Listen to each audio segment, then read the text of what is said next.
As we start a new meeting this evening, Lord, I pray that our goal as a college, Lord, would that you would give us wisdom, that you would be with the trustees as they meet this evening and make decisions. And for Dr. Walden, Lord, you'd watch over him, those that are in the foundation, Lord, faculty members, and of course, Lord, the dear students that are here, that they would be guided by hope and strengthened by purpose and encouraged by the promise of a meaningful future.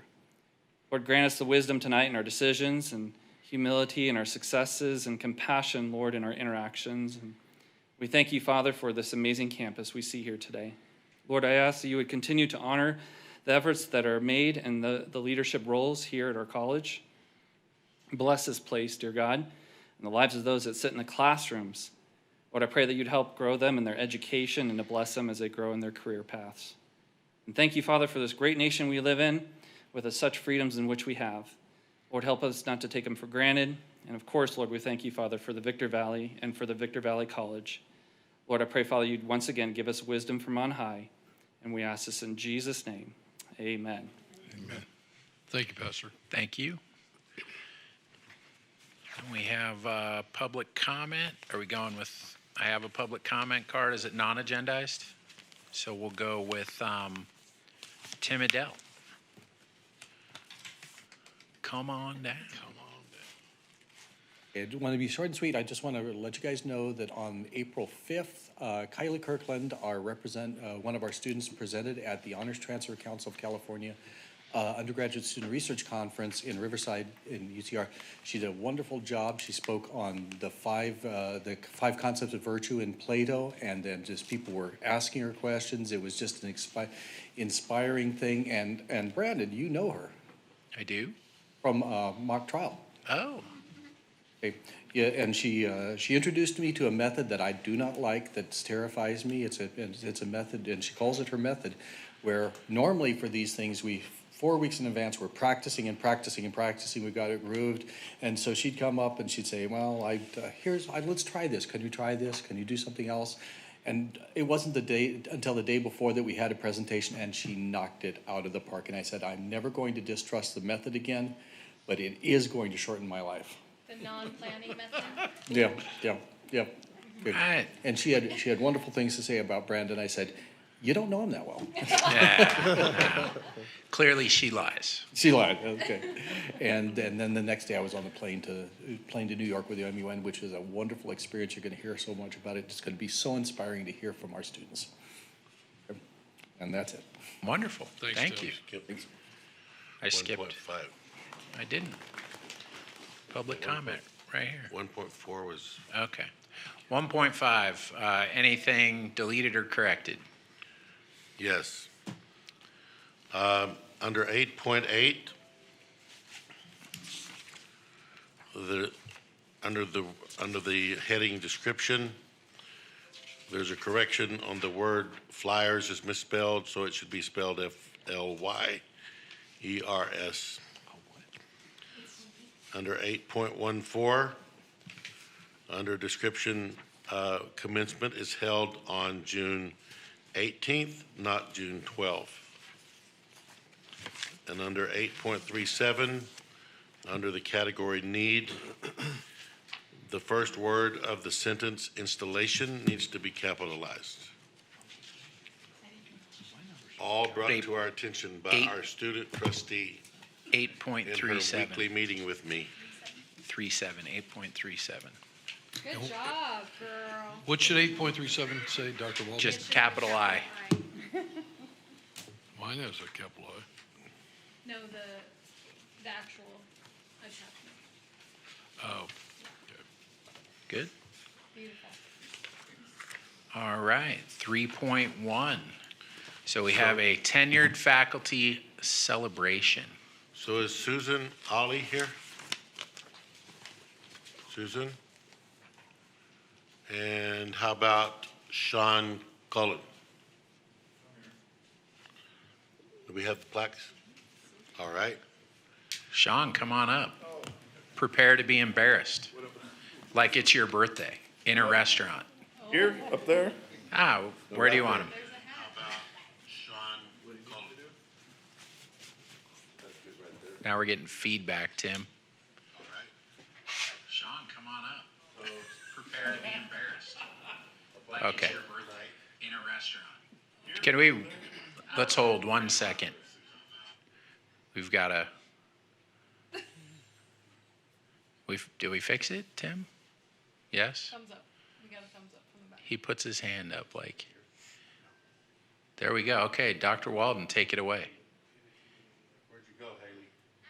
She left. You gave me the wrong plaque. Due to budget cuts, you're gonna have to get somebody else's plaque. We You got just, Cheryl's we, plaque. we already had that one laying around, and so just Sharpie marker your name onto it. So we have two tonight. Not here, so Sean, congratulations on your tenure. And sincere appreciation for your commitment to excellence at Victor Valley College, fall 2025. Thank you so much.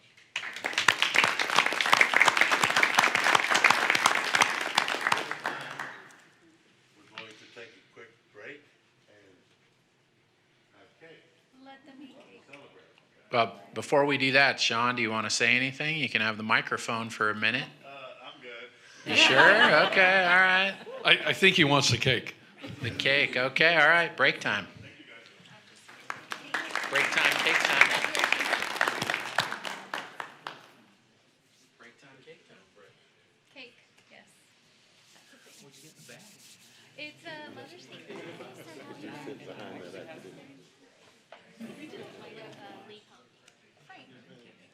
Oh, is that?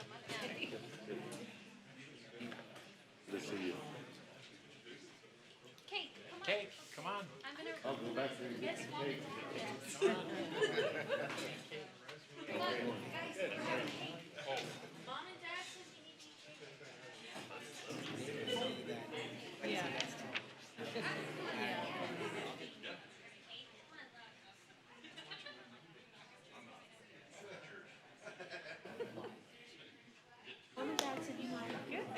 Mom and Dad said you need to eat Huh?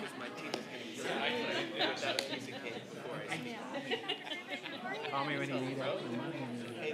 Oh, that's right, right? I did.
They're so dedicated. I know. Okay. You want me to make the noise? All right, so Susan has joined us. Take it away, Dan.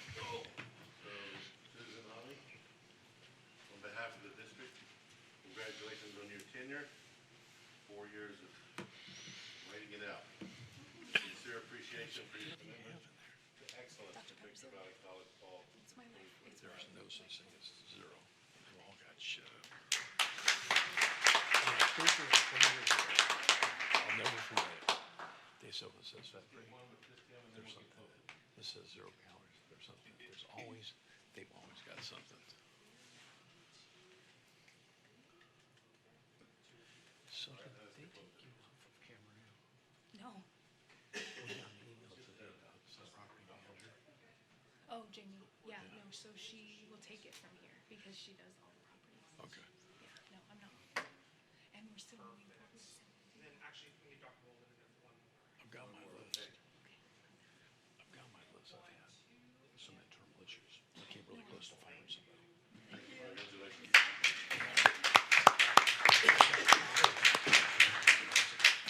Congratulations to you both. All right, Board of Trustee goals. Who is up tonight? Sorry. Jennifer. Let me get my old lady glasses. Get your readers on. Yeah. Old lady glasses? Yeah. She called them old lady glasses. I didn't. You gotta be careful even saying that today. I didn't say it. She No, said but it. you could offend somebody out here. Wait. So goal 2 is to support improvements in all areas affecting student success. This will include supporting efforts by Superintendent President, Dr. Daniel Walden, in leading the college to become eligible for the Aspen Prize, expansion of the Caring Campus Initiative program, efforts to remove policies and procedures that place unintended barriers in front of students, and furthering guided pathway efforts. The Caring Campus Committee is finalizing new employee name badges, which will include a photo, a key fob, and prominently display the employee's first name for easy recognition by students and staff. Goal 3, that was goal 2. I didn't tell you. Goal 3, demonstrate commitment to supporting and improving student outcomes, particularly by implementing racial equity interventions to close existing gaps in learning outcomes specifically for VVC's underperforming student populations. The college sent a delegation of 11 participants to the Vision 2030 regional workshop, which focused on aligning district, college, and regional strategies with the California Community College's Vision 2030 goals. Attendees engaged in breakout sessions and team discussions to develop actionable strategies aimed at improving student outcomes, advancing equity, improving retention, and better aligning educational programs with regional workforce needs. And that is all. All right, individual Board of Trustees reports. Would you like to start, Haley? Sure. Hello, everyone.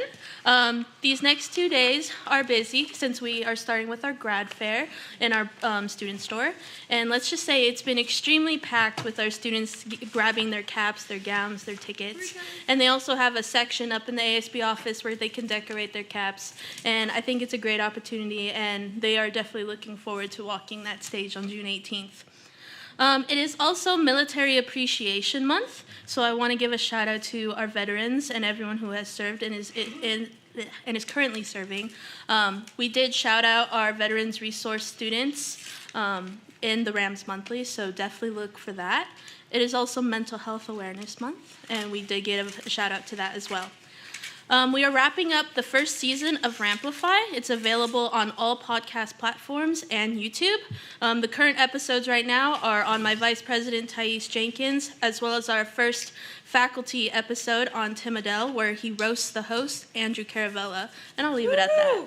Oh, I want to be there. Amazing. Oh, how much do I got to pay Tim to?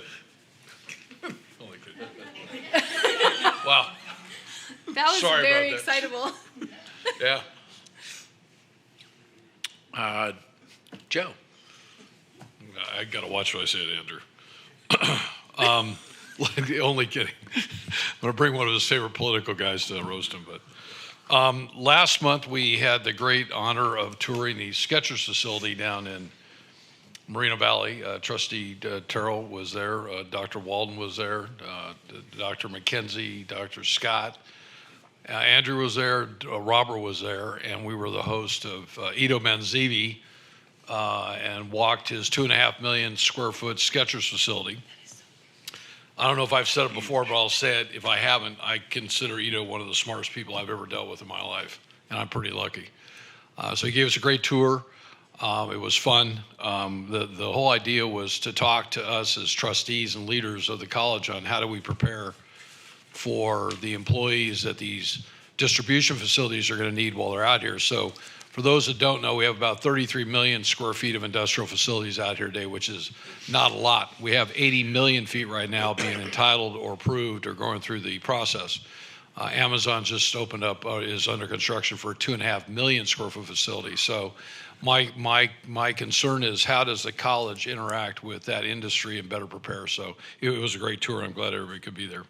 I have prepared a draft letter to the association that deals with most of those major developers and asking them if they would like to come on up here and do a lunch with us and meet with Dr. Walden and our senior staff, tell us what they really need. Within the last 10 days, we did another industry lunch with the medical group, and that was real successful. I think that Dr. Tarango and Dr. Scott would tell you that it seems that as soon as you feed people something, it gives them they kind of get relaxed, and all of a sudden they kind of open up. So we learned a lot. We sat down afterwards. I sat down with Charlotte Phillips and with Dr. Tarango and Dr. Scott, and we kind of looked at what we're going to do in the next year. So I will tell you, I have my list. It's halfway dictated. I'm going to need some help. We've gotten real busy recently, so I'll reach out to you. So that was real exciting. And I'm also pleased to announce that I didn't realize until this morning. Today I celebrated, I've been here 37 years and 4 hours as a resident of the Victor Valley, so of the high desert. And 4 hours. And I moved, yeah. So I moved at on Friday, May 13th at 2:45, intentionally that day from Santa Barbara, figuring I would jeopardize my career and I would go back home with my tail between my legs, and all my friends would say that they were right. But 37 years and 4 hours later, I'm still here. So, yeah. So I'm happy. And I never thought I'd be a trustee. I never even thought about it. So, yeah, life's good.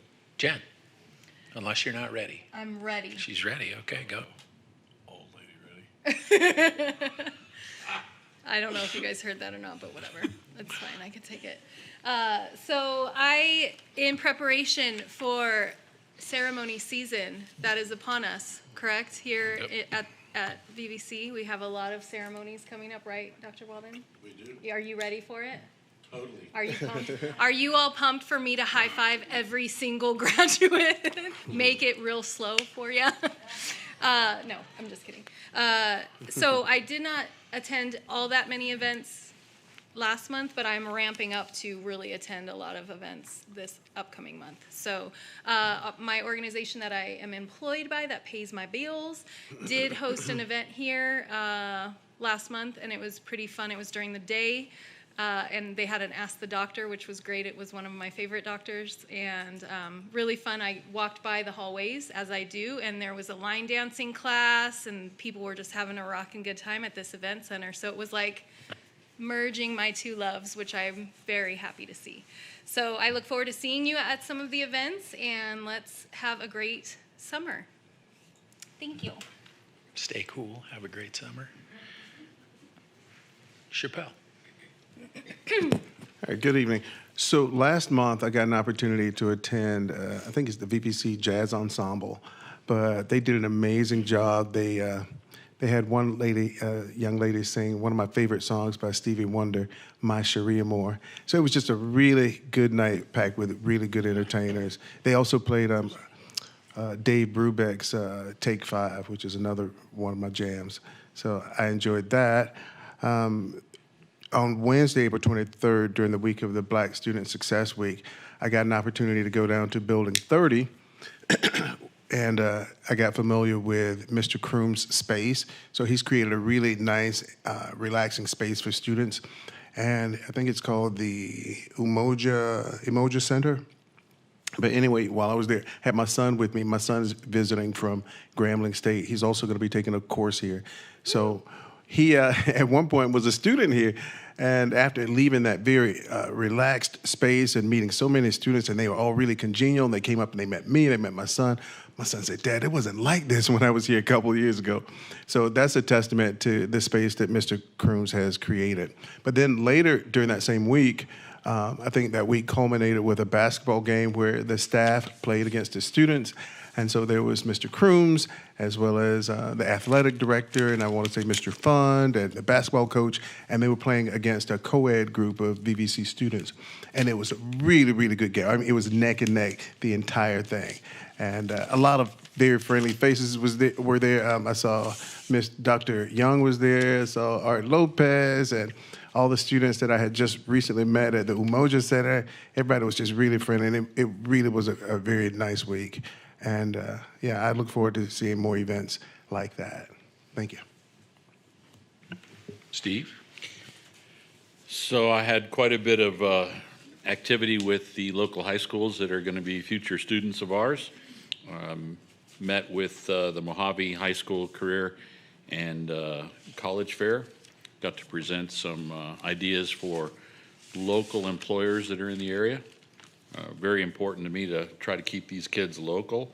Also had some contact with a group up in the Bay Area through an apprenticeship committee that I sit on, and they have a uniquely abled individual curriculum for kids with autism that is for a machining class, and I was able to get the curriculum from the College of the Canyons that has been successful. So looking into that with Frank Castanos and also with Matt Wells from Mountain Desert Career Pathways to see if that's something we might be able to implement here.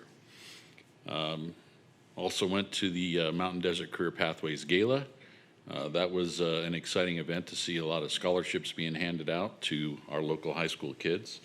And then also participated at Silverwood Development in some mock interviews to give kids some real world experience as to what it's like to get a job and questions and feedback to them. So that was also, I think I've done that for 4 years now, and that's always a lot of fun.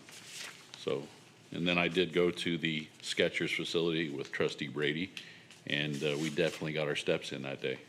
Sounds like it. Yeah. All right, thank you. For my report, not a whole lot, like Jen said. We did, Dr. Walden and I had some meetings for our upcoming retreat that's coming up on the 31st. 31st, the board is having an all-day retreat, training / retreat. So Dr. Walden and I had some meetings and then a lot of emails back and forth to build an agenda. So took care of that, and that's basically it. Are there spa services at said retreat? Shh, it's a Yeah, secret. so It that's, is a meeting. So the board will be It's a getting, secret. the board will be getting, I believe, Stephanie, you plan to send it tomorrow? The agenda along with 2 readings that we would like you to read. I know you like to read, Joe. You read everything. So these are short readings, but we hope that you'll take the time to read them so they can be part of our discussion. This retreat was, we won it from the Association of Community College Trustees, which is the national organization.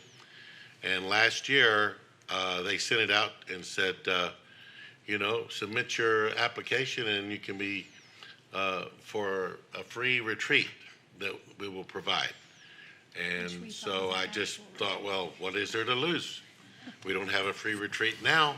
Let's see if we get one. And they drew our name, and so they're not charging us for these consultants to come out and be here with the trustees from 10 to 3 on the 31st of May. So, and it was really difficult getting that day. In fact, if the board would have not been able to get together on that day, we were going to have to just tell them that, sorry, we won. But now we won, and we get to have the retreat, so we're looking forward to it.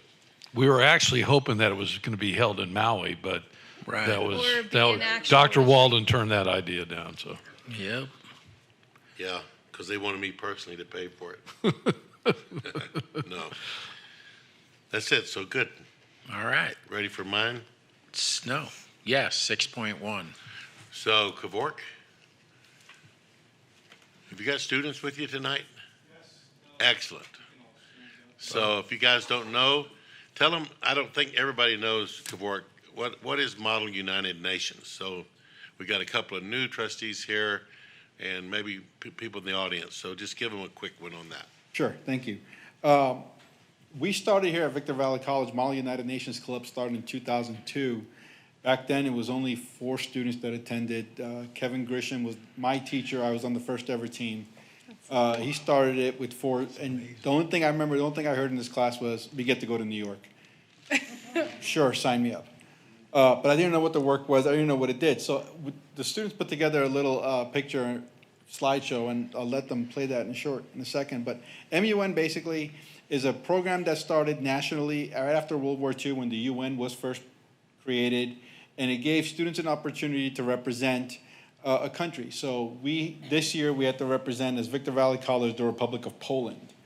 And every year we get a different country, every conference we get a country, and we go there and we represent that country in many of the committees that are actually at the United Nations, whether it's General Assemblies, the World Health Organization, chemical weapons. They'll tell you about the committees they did. But we have to be ambassadors for that republic, and we have to put aside our own biases, our own ideas, our own stories, and represent that country to the fullest of that country's administration. So I have not been in front of the board since 2016. 2016 was the last year we went to the Nationals in New York. Cost was a major factor. The Nationals conference costs more than $40,000 for us to attend with a team of 14 to 17 students. So we stopped attending, and then COVID came. We had to rebuild the team and all that stuff. But because of the funding, but about 2 years ago, Dr. Scott supported the MUN team and gave us pretty much half of that budget from fiscal. So thank you for that. And so I decided that, okay, if we get that budget again this year, next year, we're going to do the Nationals again. We did, thank you, and we went, and it just giving me goosebumps just thinking about it. For these students to go to their first Nationals conference, 174 schools from 63 different countries, more than 3,000 students in a committee, and we won VVC's 10th Outstanding Award, Outstanding Delegation Award. And if you don't know what that means, out of 174 schools, we were top 10.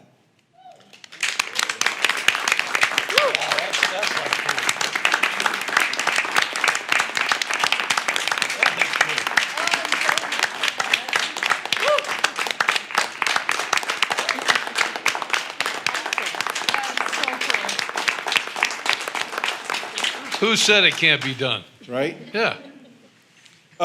So a couple of things I do want to say thank you to. Thank you to the board and Dr. Walden for all the support that the board has given us since 2002 when this program was first created. I do want to thank especially Drs. Scott and Tarango for their support over the last couple of years. Robert Soul and ASB for their support since 2002 when this program was first created. Foundation and Kirsten, who constantly has to read my emails about how I can get more money. What can they do? And the students do volunteer. These students this year raised more than $5,000. And I haven't updated the email to Dr. Scott and Dr. Tarango yet. Last time it was at $4,200, but we did get another $1,000.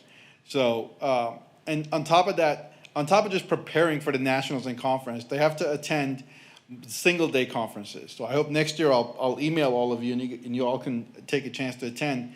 They did 3 one-day conferences, and we won, in those one-day conferences, 9 awards. Oh, wow. Those are single delegate awards, and several of these students won multiple awards at these conferences. And then they attend a multi-day conference. And if anything about New York tells you, when they first saw the itinerary for the New York conference, some of them got scared. There's a day called Meltdown Tuesday. They're 14 hours in committee. Oh. Constantly giving speeches, and you'll hear some of them, so you'll know I trained them well.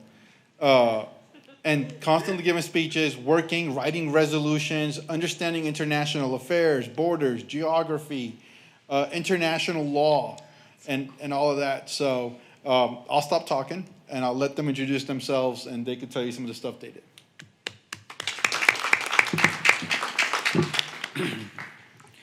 Good evening, Board of Trustees, Victor Valley College faculty, and members of the High Desert community. My name is Leonardo Maldonado, and I serve as the Vice President of Model United Nations at Victor Valley College. As the Vice President of MUN, I lead research techniques in advancing the club's knowledge of current events and their pertinence to our daily lives. I have the honor of overseeing the club's performances at our conferences from Riverside City College to the greatest city in the world, New York City. Being in Model United Nations, I have grown to know more about the role that citizens play in shaping international affairs.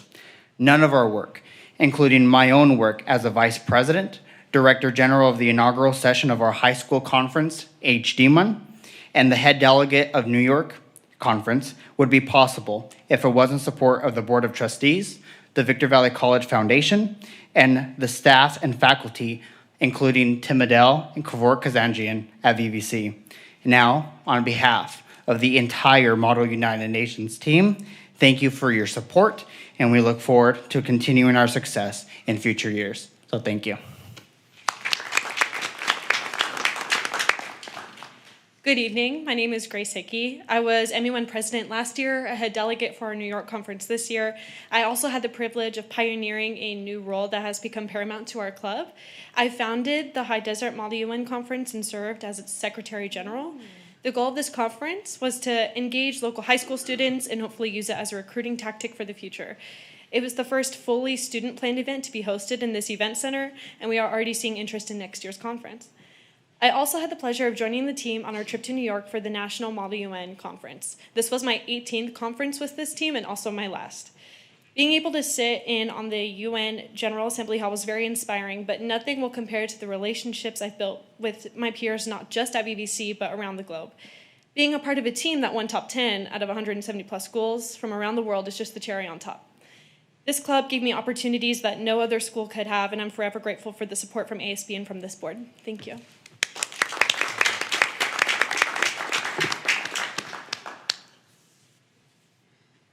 Good afternoon. My name is Bill, and I've been on the Model United Nations team for 1 year.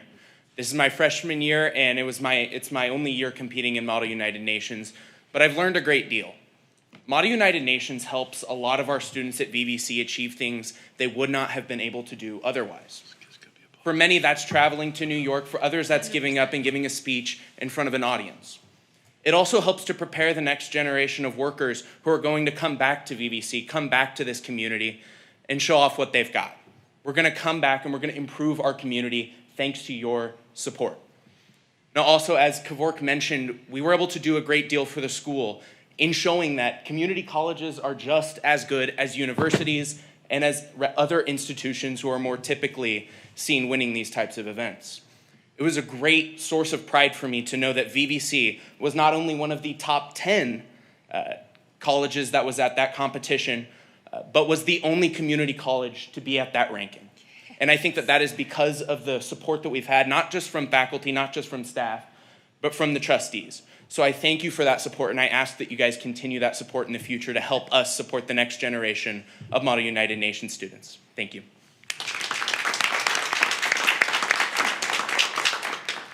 Hello everyone, my name is Tess Panasio. This is my 3rd year in Model United Nations. I first joined in 2021, and it wasn't a really traditional way of why I joined. I was facing depression. It was impossible for me to get out of bed. My best friend, who was president at the time, she told me, Tess, try this club out. It'll give you something to do. And I was like, I need a reason to get out of bed. So I said, sure. So my first day in class, I remember the professor, he was like, name me 5 countries in the EU. I could not answer that question. And I was like, no, I'm not doing it. I don't know anything about it. And then Juliet told me to try one conference out and give it a shot. And I said, sure. After that conference out in UCLA, sorry, it was USC, I was like, I'm just not getting it. I don't get the process. I don't get the whole journey. I'm good. She said, no, try it out again. Everyone's first conference is always the worst. I said, you know what, sure. So we went to Santa Barbara. We talked about waste management for a weekend. And somehow talk about waste management really flipped a switch for me, and I absolutely fell in love with it. The next year, I played a role as vice president, and when I think about on my journey, my favorite part of being on the club was learning more about global issues, but also the people that I met countrywide and worldwide as well. I remember back in New York a month ago, I made a friend, and her name was Lisa. She was from Ukraine, and she talked to me about how she doesn't have a home anymore, but she was able to make the trip possible for herself and for her team because she was so passionate about modern United Nations. I wouldn't have met her, learned more of global issues, and became a better person without the help of VBC and ASB. I hope that we made everyone sitting here proud, and thank you for all the support that has given to this club. Thank you.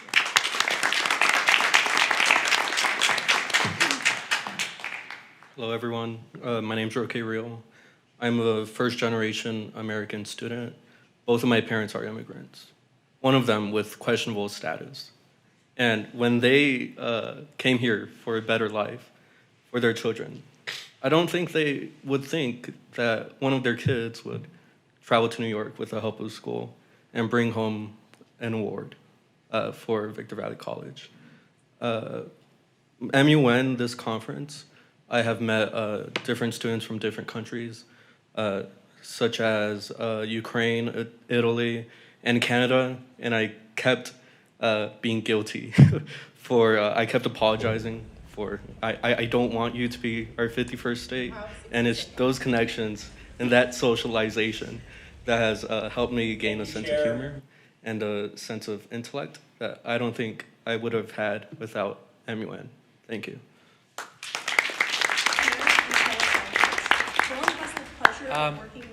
Hello, I'm Maria Abbott, and I'm very proud to be a part of this club and of this team to go out and not only learn but interact with the world of diplomacy.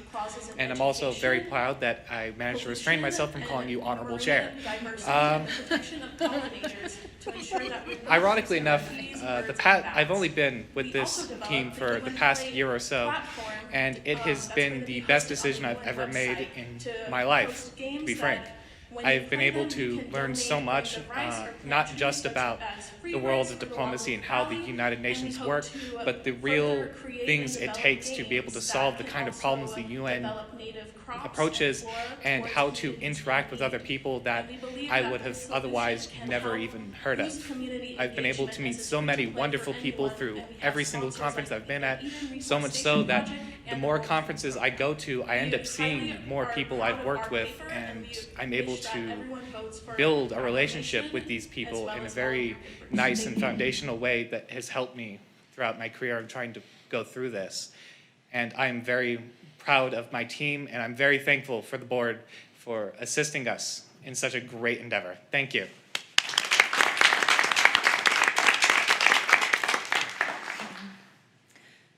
Hello, Board of Trustees. My name is Avery Porter, and I am one of Model United Nations' newest members, having just joined in January.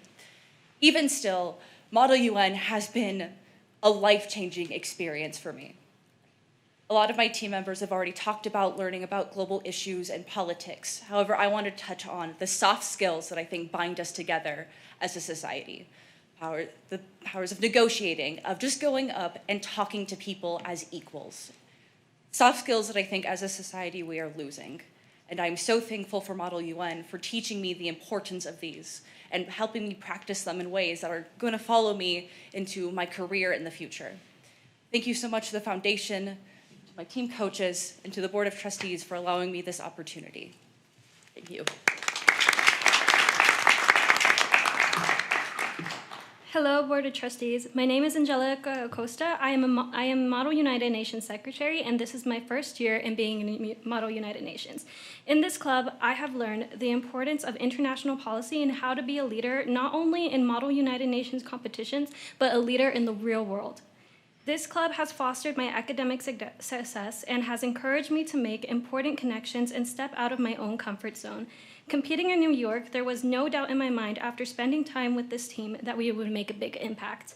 The New York competition taught me that even in our small part of the world, we are able to make big waves. I am thankful to Victor Valley College, the Board of Trustees, and our faculty advisor for allowing us to have this experience and fostering my own academic growth. Thank you.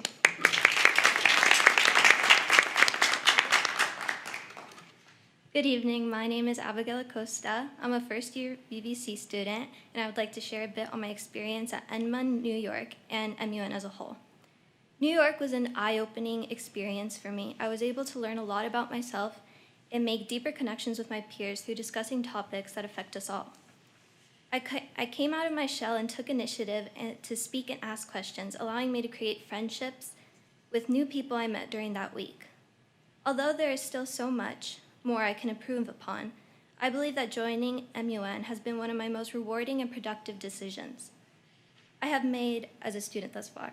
I would like to thank everyone who encouraged me and believed I can do better. Thank you. Two more things before I get the hook. One of our students, Kimberly, was not able to be here today. In the middle of the semester, she did an interview with the Peace Corps and got offered a position for 2 years. And she'll be leaving us in midsummer, I believe, to go to Singapore somewhere.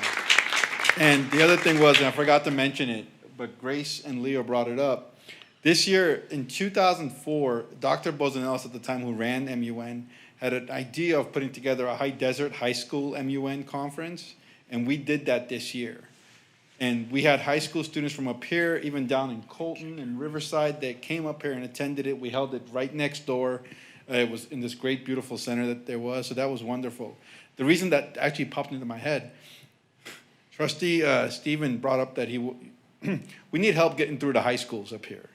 And part of the problem we had was trying to get through the gatekeepers, and hoping that with your help, next year we can have more of the high desert schools represent up here, and we could have a larger growth. And part of that for us was just to have them see what we do and that they could travel with us and give us a good pipeline for recruiting MUN members in the future and students for Victorville Community College. So thank you for all your support. Thank you for all the help from the different faculty and ASB and Robert and Foundation for continually since 2004 supporting the MUN project up here.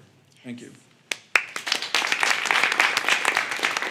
Just reach out to me. I've got quite a few contacts with the high schools. Well, I think with our counseling centers, that'd be the thing. But you know, as you sit back from here looking on out, and you say to yourself that, you know, graduation is like the big day for us. That's what we're here for. But when you hear these kind of presentations, it just makes you realize how lucky you are to be a part of this institution and listen to the students. Grace, did you say you've been there doing this for 18 years? Oh, no, I've been to 18 conferences over 3 years. Oh, okay. Since she was a baby. I was going to say you've aged really well.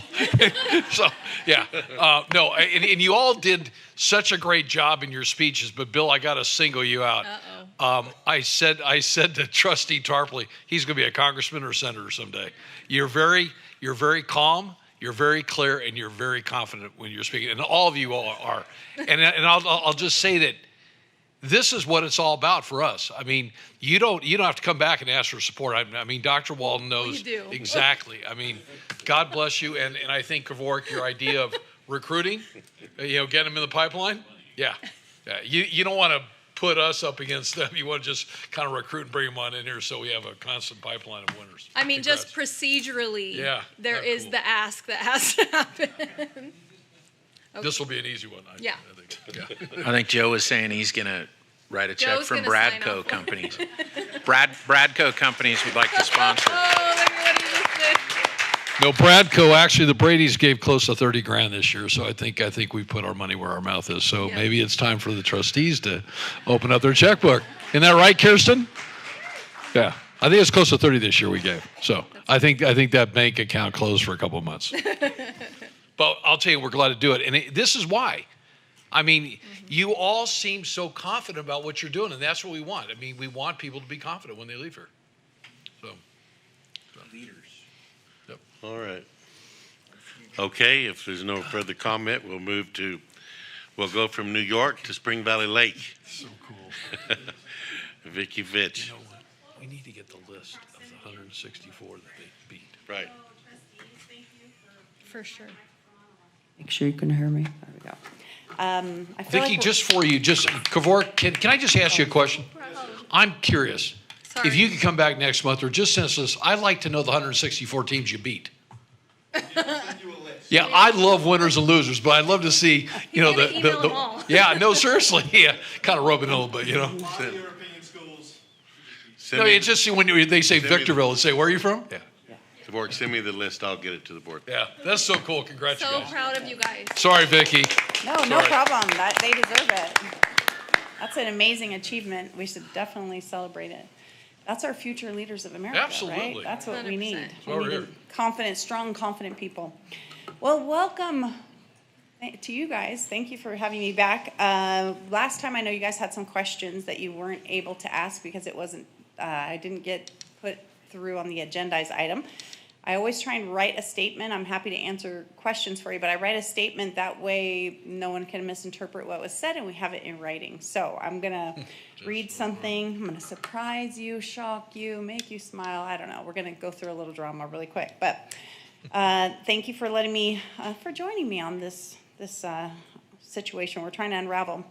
The auditors are approximately 40% done with the audit and are continuing to be held up by our accountant not providing the information requested as well as not providing it in a timely manner. Today's meeting with the auditor was still very disappointing as our accountant still hasn't provided the items they have been requesting since January. The auditors have been requesting. They promised to provide everything by a self-proposed deadline of May 5th for their deliverables, and although some were received, there were still several key items that were not. It has now been 4 months, and these constant delays are costing the association money. They did note that for some reason, they still haven't received one of their payments, which our accountant has identified went out ACH, and it's been 12 days. Obviously, there's a problem. They also never received the checks that our accountant said that they had mailed. I'm sure you guys can start to see my serious concern. Money issues like this caused me to pause and look for how this could happen, which brought me to another serious concern. On a high note, I was finally granted partial access to view our accounts online, but it was limited to a transaction history of the past and downloading checking account statements only. I contacted our accountant to ask why I couldn't see any of our savings or CDARs and was informed that we don't have access to those accounts. Knowing there's approximately $6 million in those accounts, I phoned the bank to see how to establish access and was shocked to find out that no one in Spring Valley Lake has the authority over these accounts, that only our accountants do. This created an important and urgent dialogue with the VP that handles our account, where I insisted we resolve this immediately and requested copies of the paperwork to see how the accounts were set up in the first place. I gave leeway for an error or misinformation that could have occurred, so none of us are panicked. I just want you guys to know that we're not panicked. We are still the board and we are still the signers on the account, but this kind of situation, I'm sure you would agree, should never happen.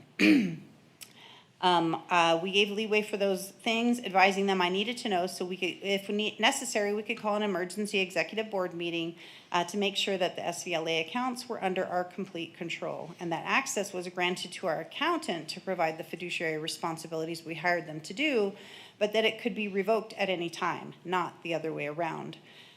I also insisted that access to our savings and sweep account be added to my portal immediately. Then that is when I found out from our accountant that by some coincidental miracle, she had been granted access that very day and was adding it to my portal. In addition, I sent the vice president of the bank a message to make sure he was aware of the legal violations that were occurring in our account, that the Davis Sterling violations of commingling accounts, and that we needed to address all of these things immediately. Needless to say, I'm not presently too popular at our accounting firm, nor perhaps at our bank. Although they they have not yet reached out or answered those emails. Our esteemed president, I'm sure you guys probably know, Mr. Jay Cohen, is now our president in Spring Valley Lake as of 2 Saturdays ago. He's making the appropriate calls and will surely take the appropriate action to make sure these changes are made immediately. The current status, as I mentioned, we're 40% complete with the audit. If our accountant would provide the rest of the information they've requested, we would be at 50%, and if requests for additional information are received within 48 hours of the request, the draft report is scheduled to be on for June 15th. Now, we don't have much hope for that at this point, seeing as it's been 4 months and we're only at 40%, but Jay is the man.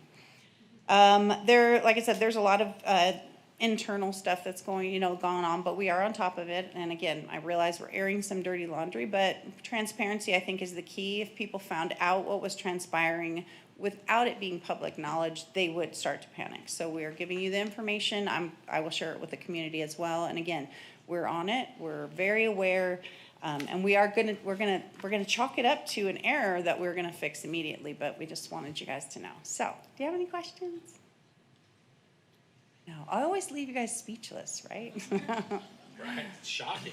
Maybe a private question later. Yeah, right. I would like to say something publicly because I happened to they didn't get quorum for their vote, so they had to wait another week, and I'm concerned not only as a trustee but as a homeowner that they're not getting just the base quorum. But the day that they had the election count, I happened to be over at Jimmy John's having lunch, and I tapped in on my phone to see where this thing was at, and they were calling roll calls. So the votes that the college gave did not go to all the people that won. And so you could look at it as a kind of a potential power struggle that was going to go on. But I thought the board handled this really well when they went to elect the officers. They nominated Jay right away, which I thought, knowing all the parties, and I know him well, I thought it was a great. I think it was a great call. And what's interesting is Jay hasn't been out here that long, so he's kind of the newest of the board. And then they had Dennis Verhagen as vice president. And when it came to the treasurer, I thought, okay, this is where politics is really going to play. Vicki, I know you well. I respect you. I call you my friend. But you have people that don't like what you're doing. We have politicians in other parts of our country that are doing the same thing. And they were smart by putting you back in that position. I thought that was one time that politics can't be so. And then they went on with the clerk. So I think you're doing a great job. I know there's a lot of conversation about it, and I appreciate Dr. Walden allowing you to come in here. We have $30,000 at stake, and $30,000 is $30,000. So. It's a lot of money, and again, you guys deserve to have the answers. Like I said, I want to remind you again, I wouldn't worry about this. If there was something to worry about, I would let you know, because I would ask for your help to get the word out to make sure that we got things taken care of. But like I said, we're on it. We're finding things all the time, and we're going to fix it. So it's not going to happen again. And I'm grateful to be treasurer again as well, because I'm not sure how I would have let that go. I can't let it. I wouldn't be able to let it go. We have to get it fixed. So. And I can tell my fellow trustees, I'm very confident in your skills and the skills in Jay. I think the two of you make a great team. I know not everybody likes what you're doing, but somebody had to do this after all these years. So. And many people, you probably know many, but business owners and things that it's important to teach at the college. Most people, because as you know, I've been doing accounting for over 40 years. Most people do not understand financials. They understand, maybe your checkbook register. They don't understand assets and liabilities. They don't understand reserves. They don't understand these things, and so one person can say something because I have a reputation. It's called, I'm a micromanager, and I said, if I was micromanaging, this audit would be going on for years. Okay, this is the stuff that's hitting me in the face, and that means that there's a lot of room for improvement, but it's a lack of people understanding what financials are and why the stuff that we're doing is so important, why audit trails are important that are not being, it's not micromanaging, that's the way business should be run. Mm-hmm. So hopefully you guys are bringing up the next group of people that understand that, because they really do need it. And I'm doing now Financial Fridays, a live stream to explain financials to the community and answer their questions. I also do Live Talk Tuesdays to try and give them an opportunity as well to ask questions. So transparency is the key. I appreciate you guys. I will continue to keep you informed, and hopefully, my next one will be, hey, the audit's done. We still hopefully. You can talk to Mr. Cohen and make sure it gets on the agenda for our Monday's meeting, but we need to add the attorney on to create the legal barrier, because our current attorney is not able to represent the own contracts that he's done. So we're hoping to make that decision because we need that confidentiality and the lack of conflict of interest with the attorneys. So we have to hire somebody here before the forensic piece can start. We're hoping to do that on Monday. So. Mr. Cohen has emailed me a very diplomatic and very well received email. Yeah, he is very diplomatic. Yeah. More so maybe than I want him to More be, than but I am. Anyway, thank you so much. I appreciate your time, and I apologize. I do have to get to Live Talk Tuesdays, but thank you, and feel free to ask any questions or reach out if you need anything. Or did you have any more questions? I'm sorry. No, I don't want to make you late. Thank you, sir. Have a great day. Thank you. All right, Dr. Scott, tell us about our new website redesign. Good afternoon, evening. I'm glad that, well, I'm not glad, I'm contemplating, you know, all the students that were here talking about MUN and the great things they did, and I spent my college years learning how to drive cars and shoot guns, so rethinking that whole thing. Oh, and thank you for pointing out Bill's performance here, because he was my BFF up at Big Bear last year, so the hour that he spent with me, I'm glad he learned a lot.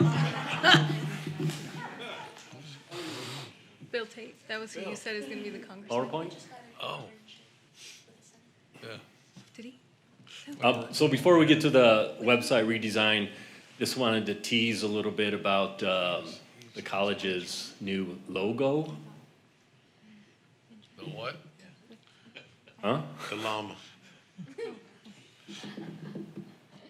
The llama. You didn't bring it this month, so. April 1st. I've got it sit on my couch. It sits right on my couch. So we're working on a brand refresh, and the brand refresh deals with the college and not the district, right? So Dr. Walden and I have been, you know, in San Antonio and throughout the state and seeing other colleges, and our logo is so old looking, it's not even funny. So we want to give this a brand new look. So Tim, next slide.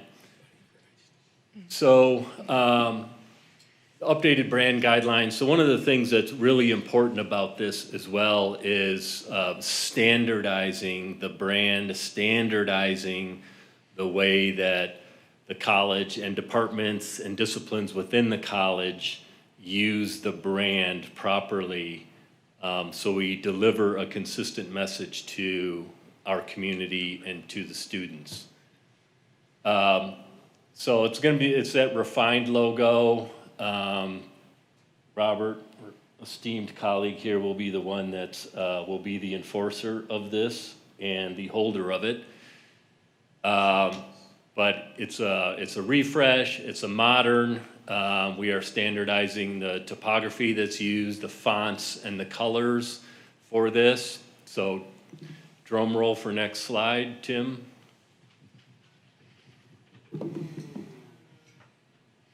So this is what you're seeing in terms of the new proposed Victor Valley College logo. You see how it's got the horizontal logo and the way that the horizontal logo can be used on letterheads, on business cards, on social media, any kind of material that the college produces. And then the primary seal for the Victor Valley College, it's just been refreshed and updated, and a variety of brand colors that can be used to highlight the different materials that can be used to advertise and communicate again to the community what Victor Valley College is. Tim? And these are some examples that this brand can be used for. You see how it looks cleaner, it looks more inviting, and it's just updated. So you will see more about that as we go on into the future. So Tim, that's that. So I want to introduce, as far as the website redesign, I want to introduce Holly Kranz from AceVox. They are the company that is helping us with this brand redesign and the website redesign. So hopefully she'll be joining us here in a sec via Zoom, and she'll just explain what the website redesign is about. We hear constant complaints about the website and its functionality. So there's a agenda item later on that you will see about the proposal for this website redesign. Dr. Scott, just a moment. Just so the board's clear, especially those that have been on the board a while, because the other two members probably wouldn't know, but Elder Tree is the group that we contracted with. They have changed their name to AceVox. Speaking of branding, they changed their name. Yes, but I have to say, I wanted Todd to put up a slide that he didn't put up. I don't know why, he must have forgot. But I wanted you to see what we looked like at the Bellwether. It was really embarrassing. All these colleges, these top colleges from all over the country, had these brands that you could tell what college it was from. Ours was this little round logo thing that you couldn't see what even the letters were. And it was like, and one of the things that Elder Tree / AceVox now, they probably don't want me talking about Elder Tree, now that AceVox has shown us was, you know, people need to be able to see your letterhead or your business card or your T-shirts, whatever it is, and know that this is VVC, this is Victor Valley College. And so they actually showed us this before we went to Bellwether. And of course, we've been working on this for some time. And then we get back there and I'm like, all right, I get it. So next year when we go back to Bellwether, because we think we're gonna try to place in 2 categories next year, that we'll have a better look. The other situation that came up with this was Gabby Callender took the college store oversight, and she showed me all the problems we were getting into with the branding. Just every department on the campus uses a different color, a different way to say it, and then AceVox came back and did a research on the RAM and found out that the college was using 5 different RAMs, 5 different images of the RAM, depending on whether you're on the website or you're, in this area, that area, social media. So now that has been standardized. I mean, it's still the RAMs, Joe, not a llama. So, but that's been standardized. In fact, the one out there on the field is the right one. So that's the one that we have gone with. This goes through what the board policy says, that the superintendent president shall lead the college in establishing branding and marketing and that kind of thing. I forget the exact wording. And basically to come up with a style guide for the college. So that goes through our governance process following AB 1725, the law, and so participatory governance. And so that's where this is coming from, is the different ideas were tossed around, and finally this is what we're going with. So you're being presented tonight with what's happening now. The website that we have them working on right now is the front-facing, forward-facing, public-facing, student-facing part of the website, because it should be all about students. And then there's going to be a faculty staff link. They're not going to work on that. They're just going to provide the link, and then the faculty and staff we can get all of our information by clicking on that link and doing all the work of the college that we need to do. But students need to be able to go to the website, and they did a study on this, and they found out, I don't know if I'm stealing their thunder, if they're gonna say this or not, but they found out we were getting, the hits we were getting were in the obscure, most insignificant, and most irrelevant places for students. And they showed us other websites where when you when you search on certain names or whatever, it takes you right to the best that they have. So that's how this is being redesigned. So when people are looking or they Google, it's going to come and bring them the brightest, biggest, best of VVC. So that's my introduction. Go ahead. Yeah, so the website really, I mean, all the employees here know, we use our public-facing website for your payroll forms and your HR forms and everything else. So that really needs to go outside of needs to be hidden from the public-facing website. And really, the website really needs to be designed for students and our consumers. So, is she on, Tim? She's not. We're fine. Okay. You want to continue on and then I'll contact her and get back? Okay.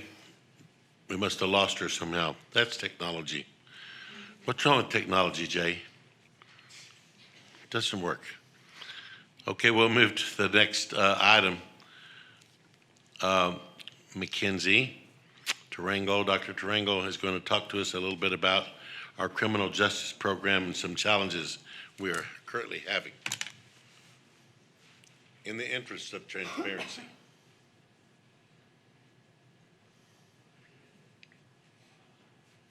Good evening, Dr. Walden, board members. I'm Mackenzie Tarango, Associate Vice President of Instruction, and today it is my pleasure to speak to you about the criminal justice program, share a program overview, as well as some of our infrastructure needs. Our criminal justice program is a high-impact program serving critical workforce needs. According to the Centers for Excellence, in 2024, there were over 1,400 entry-level positions in criminal justice fields posted in the Inland Empire. All of these entry-level positions were above living wage. They ranged from $31 to $64 an hour just starting. There were over 169 employers in the Inland Empire who posted a need for an entry-level position in 2024. So with Victor Valley Community College's commitment to workforce development, what do we do to support this industry need? We have over 20 different criminal justice courses, and collectively they make up 2 different degrees, an associate degree for transfer and an associate degree for science local degree. We also have 9 certificates. These certificates are made up of a combination of academic and career technical certificate programs, which I'll explain a little bit more about the difference in a future slide.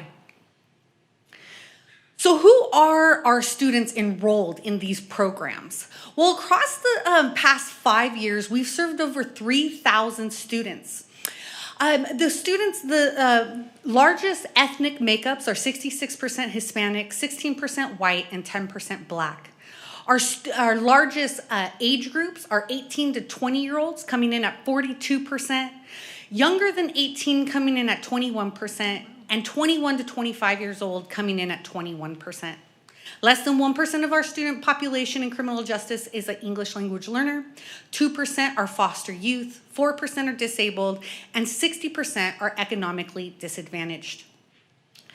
As I shared before, in the Inland Empire, there was over 1,400 jobs posted in 2024, entry-level jobs. But what you'll see is across the 11 community colleges in the Inland Empire, that's your chart to your right, who offer a criminal justice program, we are collectively on average producing 859 graduates, whether that be a degree or a certificate, each year. So we collectively in the Inland Empire are not meeting the need of our criminal justice industry across the region.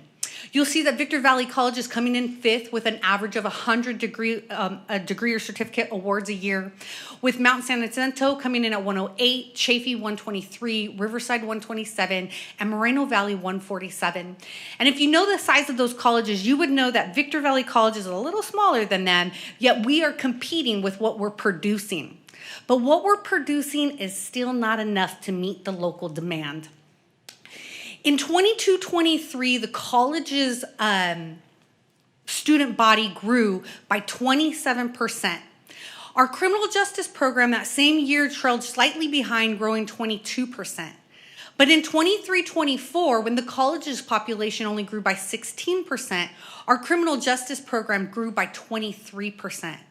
So we are seeing a growth in our criminal justice program, but we need to continue to see a larger growth in our program.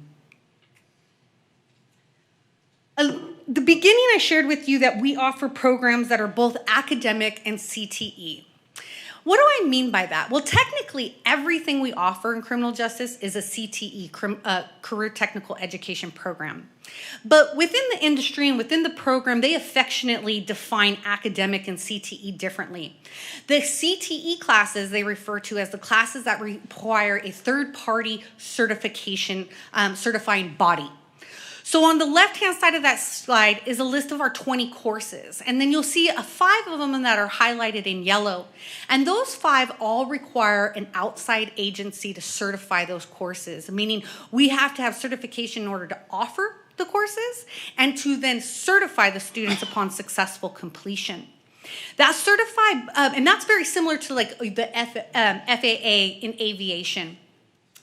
That certifying body for our criminal justice program is the Commission on Peace Officer Standards and Training, commonly referred to as POST.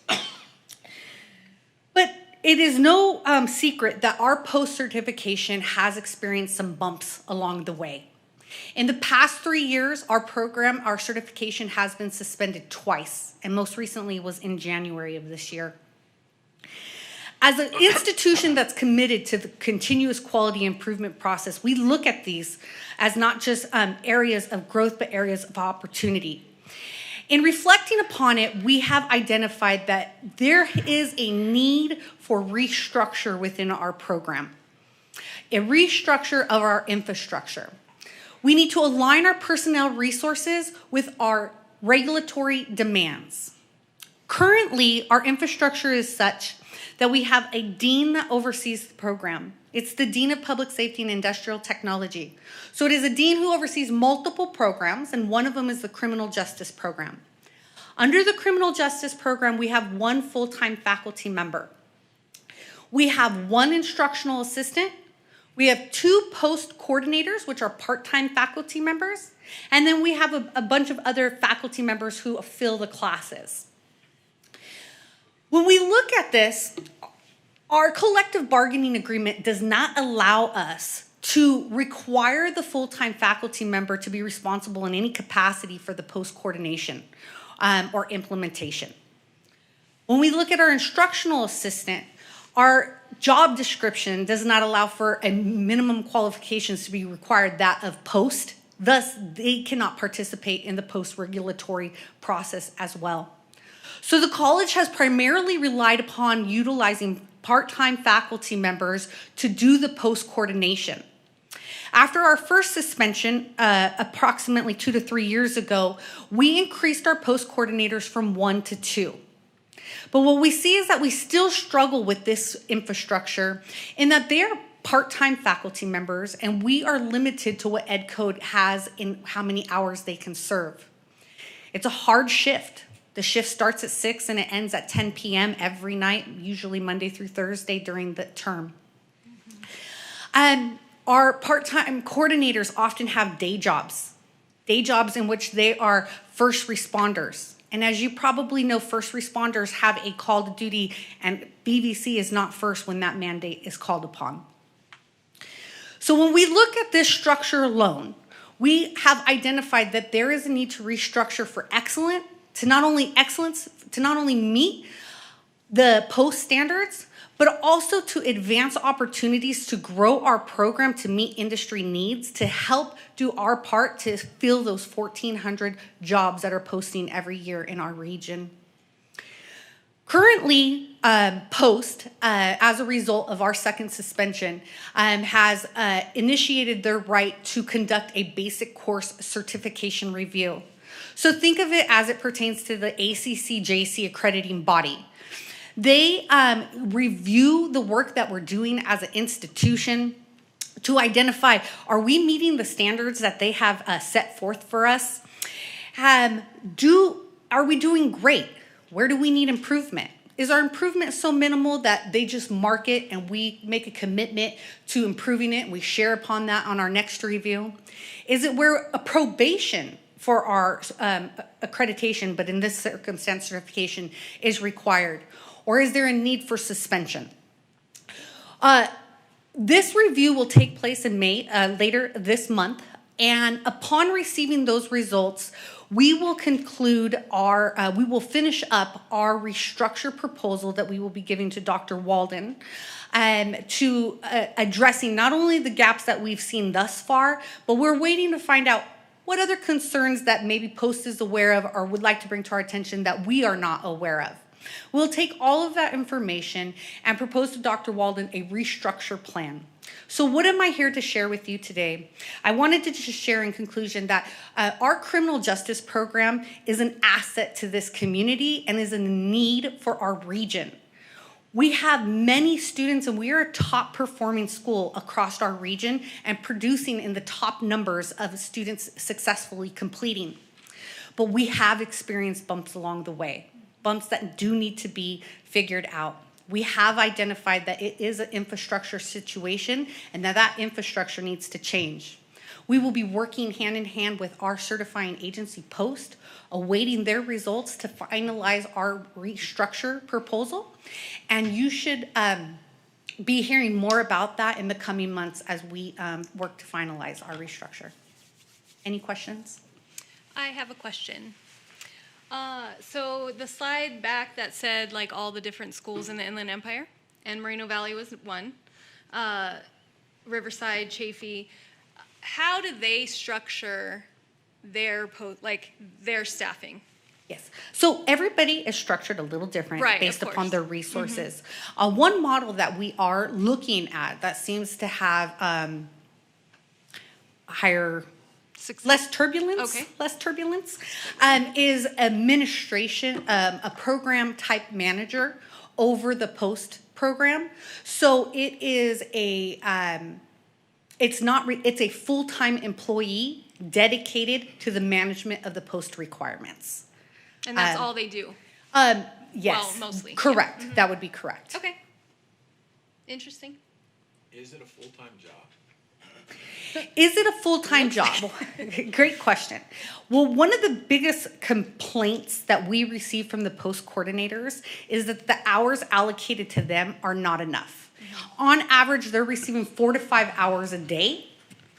They usually serve only one person serves per a day, and they get hours during summer and winter. While currently what we allocate to them is not equivalent to a full-time individual, what we're seeing is that that may be one of the gaps, is that we're missing the preparation and the extra time for the paperwork processing, because the time that's being currently allocated is for the direct oversight of the program while it's in play. At 6 to 10 p.m. Correct. At night, when they've already worked a full shift at their day job. That is correct. Yeah. Problematic. Question. Well, this isn't too important, but I'm a numbers guy. And when I look at the age groups of the students in the program, it should tally at 100%. But these were just the top 3. I just did the top 3. Oh, okay, because it's 84. Okay. Yes, otherwise it would have been a whole slide. Okay, gotcha. So I thought we fixed this 3 or 4 years ago, but we didn't. Yeah. Well, we did. Well, we did. We fixed it, but we didn't fix it where it needs to be fixed permanently. So I think what's come to light is that there has to be a restructuring, and the problem with the part-time you know, these are police officers, right? They have a day job. Right. And they're hard, they really work hard and they care about this program, but they don't really have the time. What I see happening, if we don't do something about this and get a full-time person in there, is we're just going to keep getting revisited. I don't know many times that Post is going to give us another chance. And I don't know what'll come out of their time here this month. We'll see. But I want to do a permanent fix that says this is the best way to keep this program intact, to where we don't get our students taking classes that we're going to have to tell them, guess what, you got to take some over because those didn't qualify. Yeah. So that's just wrong in every kind of way. Right. And we don't want that happening. So that's what we're after here. But I want to make sure that you all understand, and if you have any questions, that's why Mackenzie's here. I mean, I personally, as a trustee and community member, appreciate the transparency. I mean, we can't always be 100% all the time, right? So I think identifying the flaws and maybe, you know, maybe we should have looked at it before, but hindsight is always easier, or, you know, you see a lot more looking backwards, right? So I appreciate the transparency, and I think it's important that we look at this and work with our, you know, unions and things to make sure that we can do the right thing by our students. Hindsight is 2020. I didn't want to say that. I was trying to say, like, No, it's that easier was to- good. No, so what we fixed Hush. before was the curriculum, but what's Well, and adding the what's part, the apparent second is part-time. that we didn't have the structure to keep the curriculum Yeah. fixed, right? And so it just keeps getting, we get behind, and then there's time but post, by the time you are in trouble, they're just not telling you. Mm-hmm. You don't get like any kind of warning, like ACCJC gives you a warning that you may be getting in trouble, but we don't get that 6-month heads up to go fix things Yeah. like ACCJC. Well, and like all of us up here, all of you out there, you've already worked your day job, right? And you're exhausted even just sitting here. I can't imagine trying to oversee a program and deal with all the regulations and certifications as well. So I think it is important that it's somebody that's singularly focused on the certification. Thank you. Thank you. All right, now we have Ace Fox on Zoom, I hope. I got a text that said we're ready to go.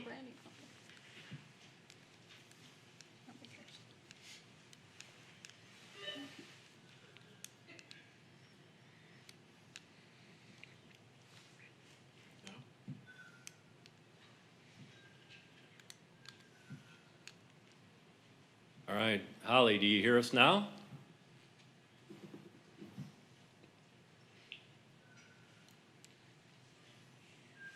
Is it on these Oh. microphones? All right. There she is. You hear us?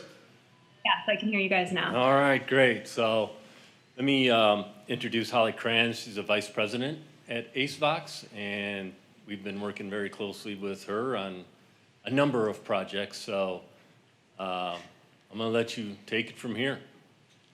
Amazing. So I'm just going to get that back open. All right. Are you guys able to see Yes. presentation? All right, amazing. Awesome. So as Dr. Scott said, I am Holly Kranz, Vice President of AceVox, and here to talk to you today about a very kind of exciting and new project, which is Victor Valley's full website redesign.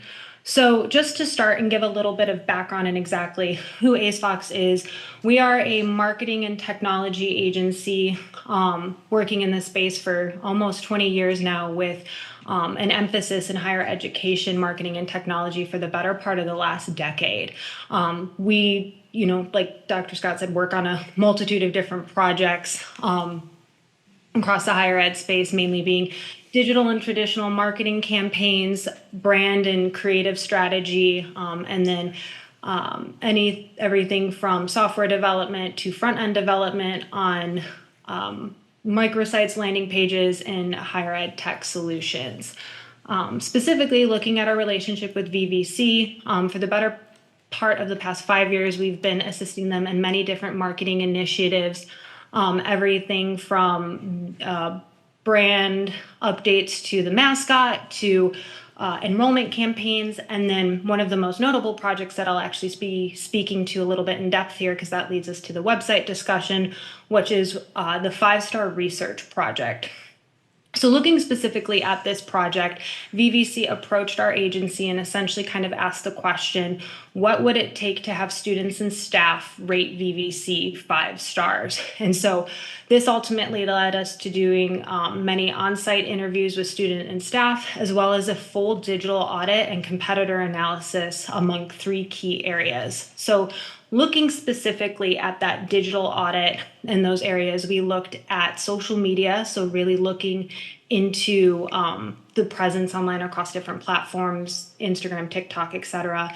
Then SEO, or search engine optimization, so looking at VVC's searchability presence on platforms like Google. And then finally, a full comprehensive website audit, so essentially taking the role or the seat of a user, going through the entirety of the website to really audit and essentially see what that user is experiencing and viewing when looking at the website. Overall, our goal is simple, kind of when we get these takeaways there, which is elevating VVC's digital presence, engaging key audiences, and really aligning with IT and institutional objectives. From this audit, it ultimately led us to that goal of recommending a full website redesign for VVC. So getting a little bit more in depth into exactly what those key insights were that led us to that recommendation from the audit.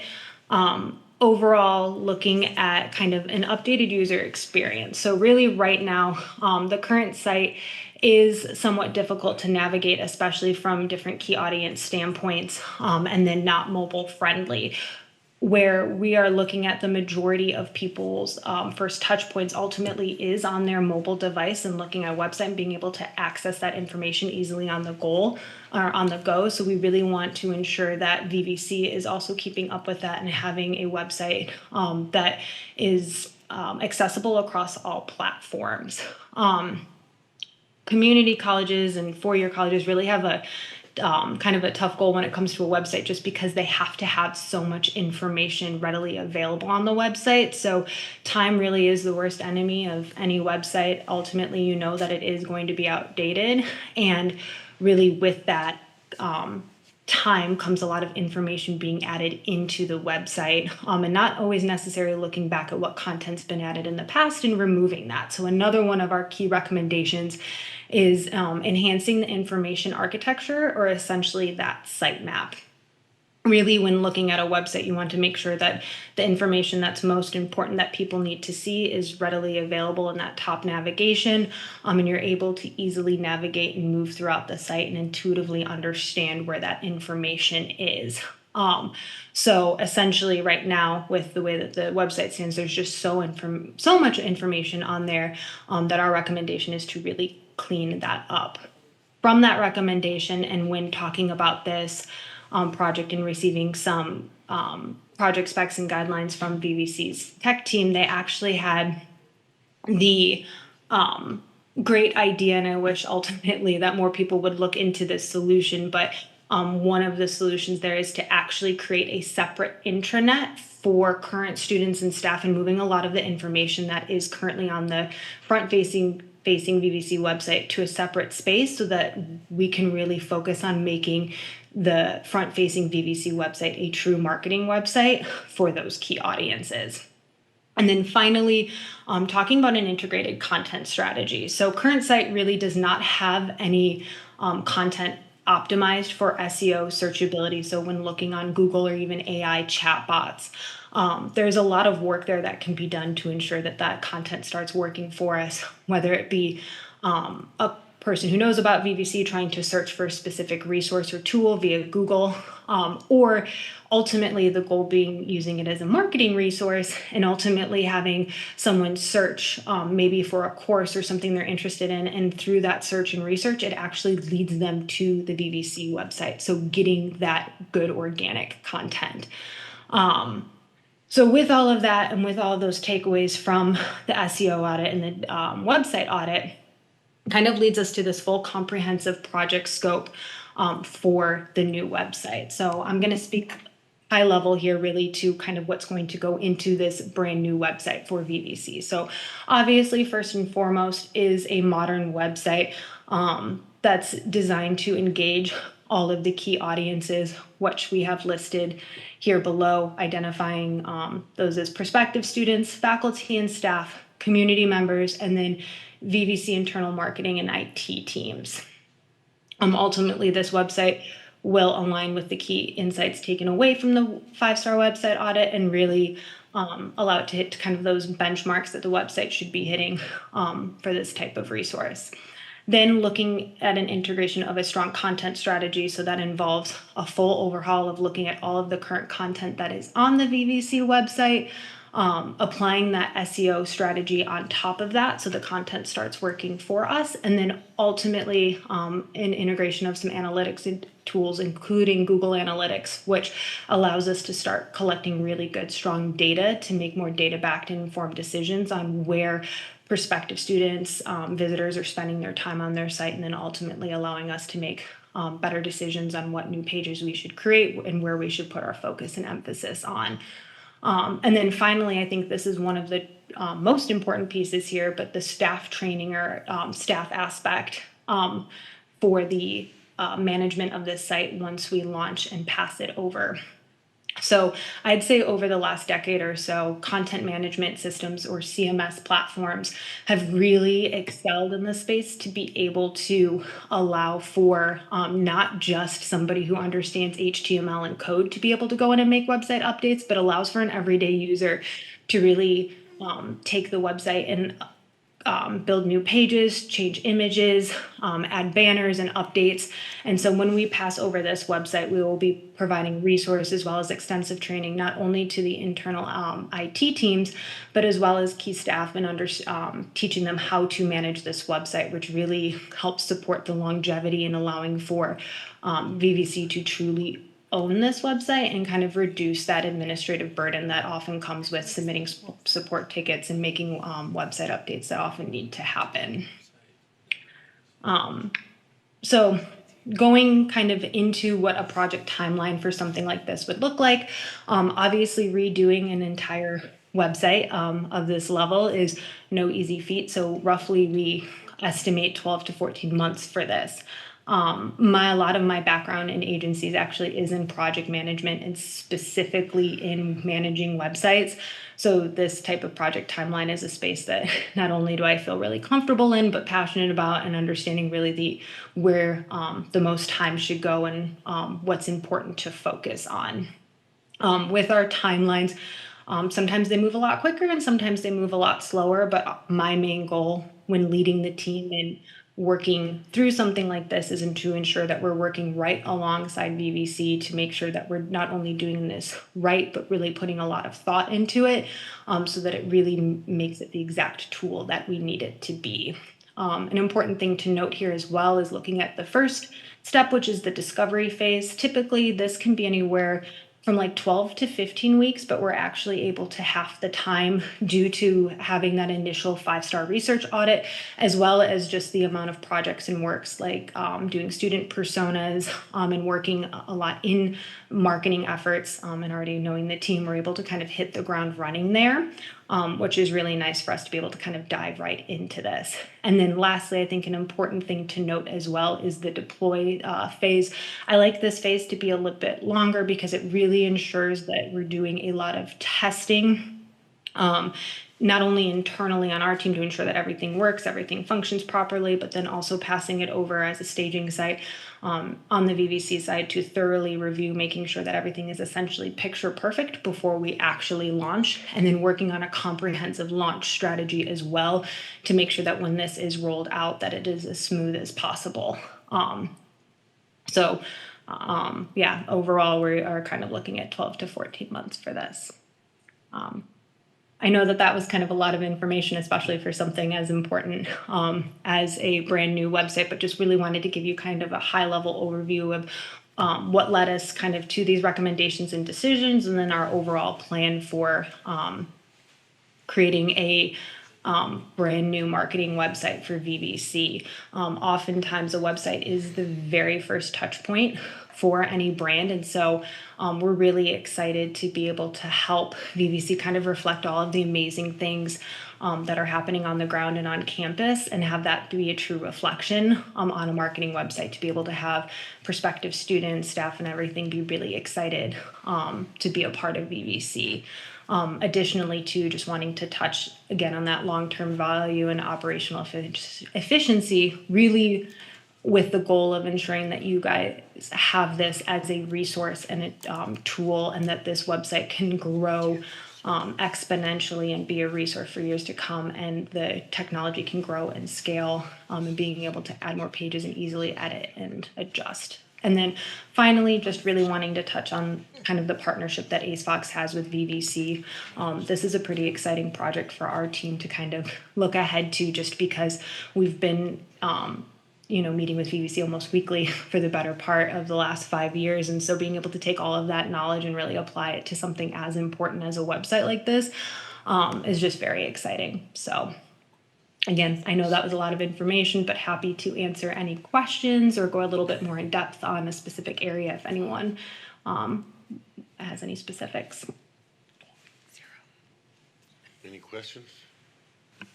I don't have any questions. I just want to thank you. I think that for me, that was one of the best presentations that I've seen since I've been up here. So that was very comprehensive. You did a really good job of explaining why there was a need. So thank you. And I really like the fact that it also includes the training for the staff, so that they can do the updates as needed to the CMS. So that was really good. Thank you. Dr. Walton, I just think because not everybody can see the agenda or the documents behind the agenda, what is this going to cost? Has it already been to the board? No, it's on the action items under instructions, 182. Okay. Oh, that's what this is? I thought that was something else. Okay. Okay. Do we have a preview yet of what it's going to look like? Well, so one of the mistakes that was made when we did the website before was it was made, it was designed in a bubble.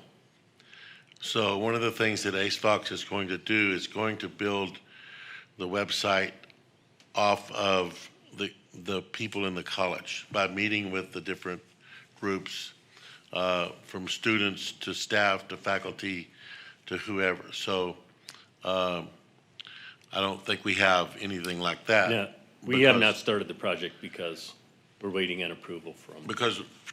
And the other side of it is, and I've said this often, if you get people in the boat, they don't tend to drill holes. If you show up. Sometimes they do. Well, if they help build the boat, they don't want to drill a hole. They want to ride in it. Yeah. So the point is that people will stand outside of something that they didn't do and they'll torpedo it. But if they feel like they're in the boat, they don't want it to sink. So if you show up with something already prefabbed, they're going to well, they've already made their mind up.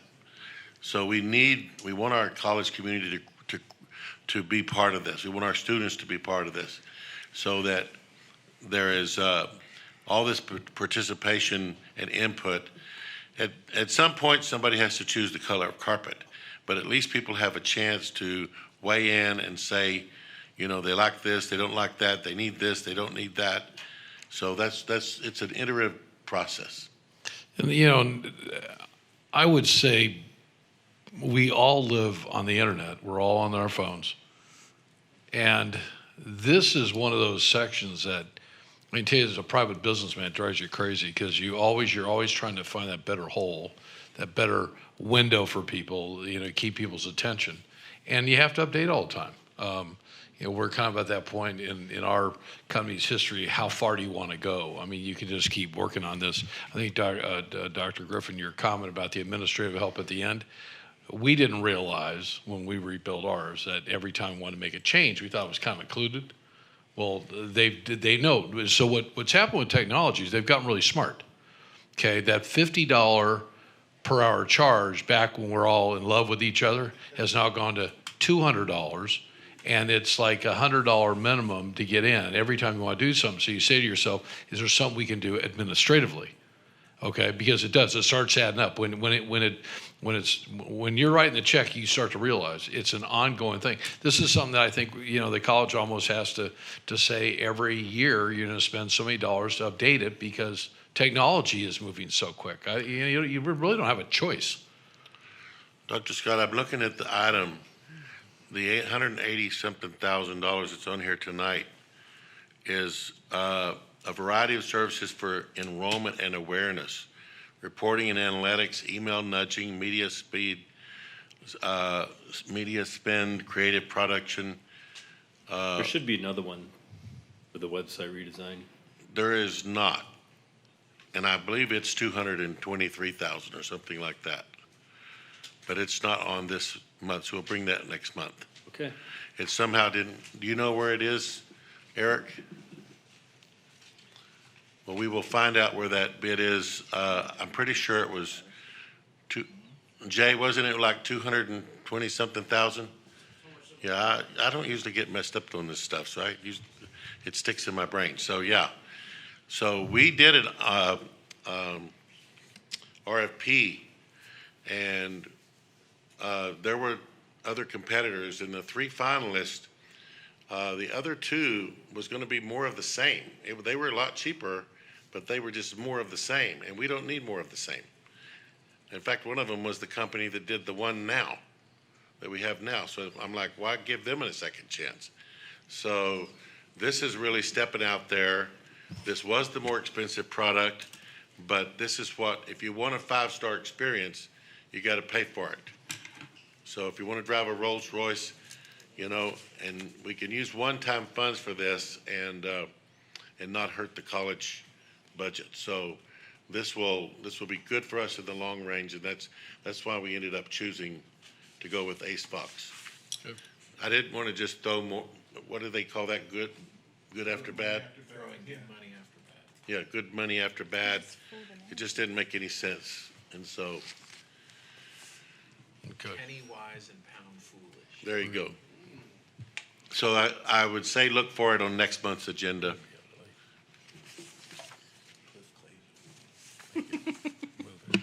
All right. Jay, do you know what happened to the? Okay, well, we'll We'll have it get next. there. We'll find it. Okay. Thanks, Holly. Awesome. Thank you, Holly. you guys. Good job. Appreciate your time. All right, 6.5. All right. I got to go back up because I had to go down there and find that.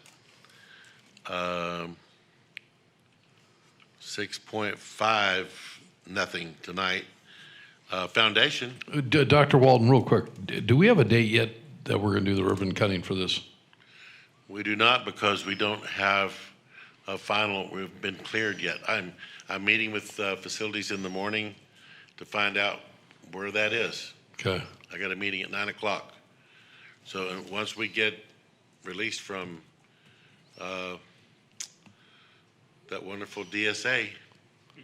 Well, because now we're getting into summer months, and a lot of us are traveling. So Look, I'm the choir. I know. Maybe Okay. at the 1-year anniversary. Hopefully, Yeah. I know. We'll just I will either know combine more the in the party. morning, or else I'll get a dog on the trail that will find out. I'd hate to be there if you don't have that. Okay, answer.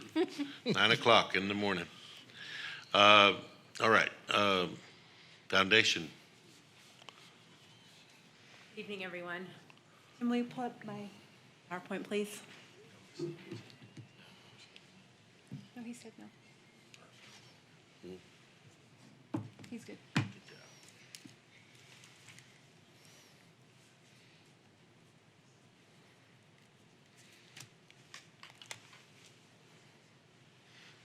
Okay, great, thank you.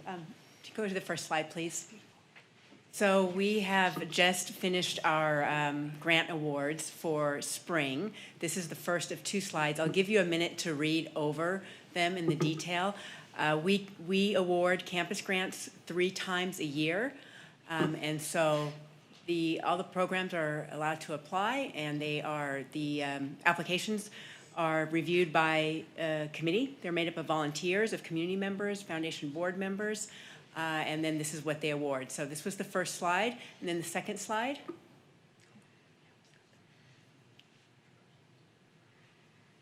See, our programs are getting some help, and then so I'm pleased to announce that we were able to award $26,855 to support VBC programs.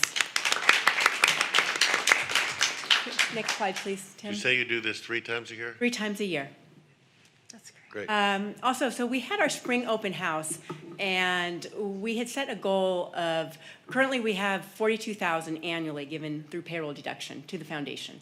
We had set a goal of $50,000, raising it only by 8 to be in line with our 50th anniversary. We're 50 years old this year. We were established in 1975.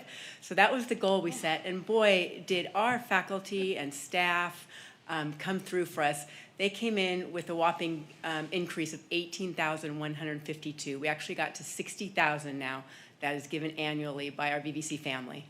So thank you to everybody here. And then I wanted to I could have my next slide. I wanted to point something out to you. You may not know this, but San Manuel Band of Mission Indians has changed their name to Yahaviatam of San Manuel Nation. You did that well. Thank you. And so I just wanted to share this as you might be out in the community knowing that they're a really large supporter of us, and this is very important to them, that going forward, any marketing on our side and their marketing will look like this. So they're reclaiming their natural name, their original name, the tribe's original name.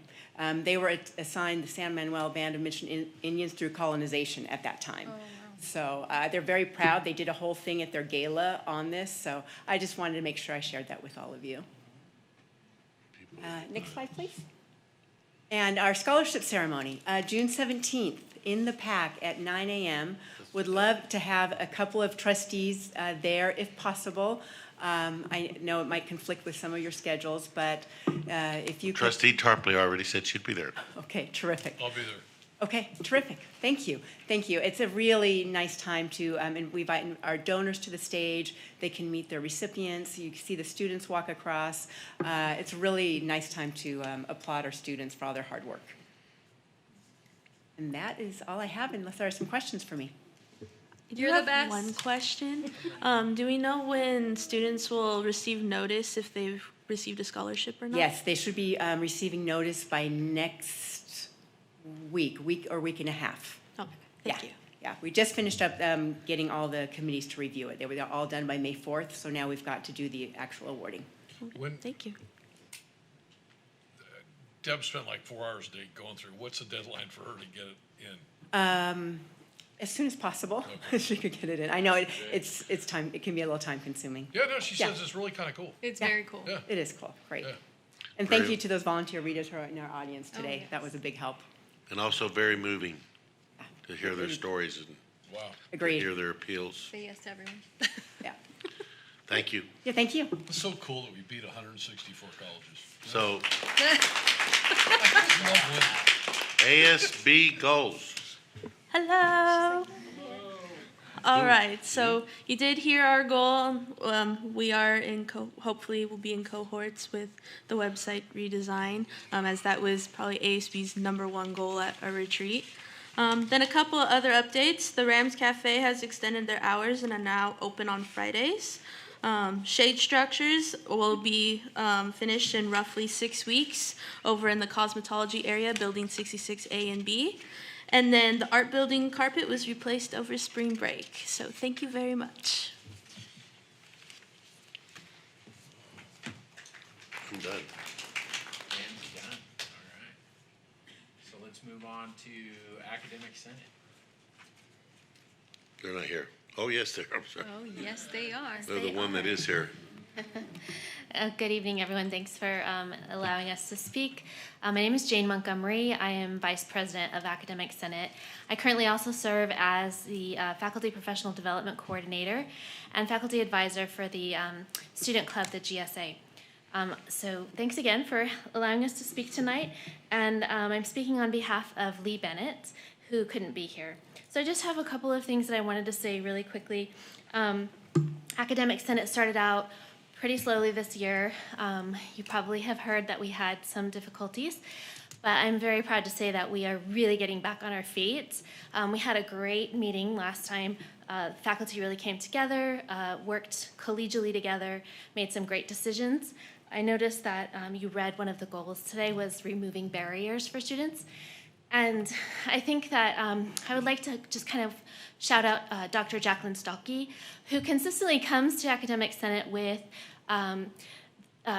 requests and policy changes that will remove barriers for students, things like making academic renewal and progress renewal easier. So she's been a really great asset to our Academic Senate. And then also the other update that I wanted to give you is there's a lot going on at the state level in terms of curriculum changes. We have this new common course numbering. I don't know if you've heard about that, but the state is trying to kind of make more uniform all of the different numbering systems that the colleges have. So that, for example, if you take a chemistry class here at Victor Valley College, it will be now labeled Chem 1005, and it'll be the same label at every other college across the state. This is going to take a lot of time and effort on behalf of faculty, and I just want to also shout out Debbie Blanchard, who is our curriculum committee chair, who is doing an amazing job at organizing all of this work. We are on schedule to get that off the ground. I know department chairs are talking about it, having department meetings, so I feel like Academic Senate and the faculty are really kind of pulling together, and I'm really excited for the year to come and the great things we're going to be doing. Thank you. Thanks. Thank you.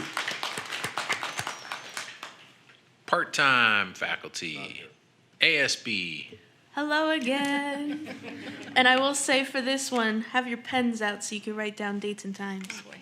All right. Our 4th annual Asian American Pacific Islander Heritage Event, also known as API, will be this Friday, May 16th from 4 to 8 p.m. At the SAC building, which is building 44. ASB is also sponsoring the Spring Speech Contest, which will be held Wednesday, May 21st at 2 p.m. Reaching New Heights, an evening with astronaut Jose Hernandez, which is hosted by the MESA program, will be held May 23rd in the VVC Event Center. Check-in will be at 5 p.m. And then ASB is also sponsoring the Study-a-thon, which is being held June 6th, as well as the art show being held that day, June 6th, from 12 to 6 p.m. And that will conclude that report. Awesome. CSEA. Not here. CTA. Not here. Management.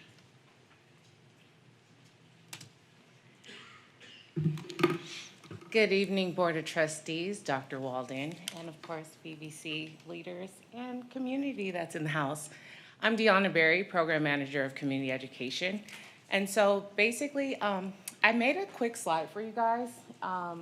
If we could put that up for them just so they could kind of see. But essentially what I wanted to present to you all is just the year that we've had so far through community education. So our program exists to bring forth life to the high desert community. Life essentially is the values I've established for the program, which is lifelong learning, innovative offerings, feasible fun, and experiential enrichment. And so how we do this is by delivering our not-for-credit options through the college that are usually open enrollment, these not-for-credit being non-transferable to CSUs or UCs. However, we bring in talent from our local community, whether they're our business partners, our community partners, or even just professionals out in the high desert community that want to bring their talents right here to VVC. And so this year, we've been able to partner with Choice Medical Group. Actually, they're one of our grandfathered partners as one of our organizations that bring forth free offerings for our seniors. In fact, Jennifer, that event you were talking about was the Community Education Expo, where we partnered with Choice to bring forth longevity event for our seniors, which went really well. In fact, we're trying to do more of that as we continue. Also through community education, we've secured our $200,000 grant through the IEP, Community Transfers Office. Oh, it's such a long acronym, forgive me right now, but IEP PRT team has come out from the Chancellor's office to award us that seed grant money to redevelop our program. And so we've been excited to receive that and to have that since January. And basically with it, we're taking those funds to be able to bring on new staff, to be able to expand our offerings through community education. And so offerings that we've been able to launch since this grant, we've started our paint night experiences, which for the first time here at VVC through community education went really well. In fact, we had sold out first night and then we did it a second. Right now we are currently looking for another leads so that we could continue that.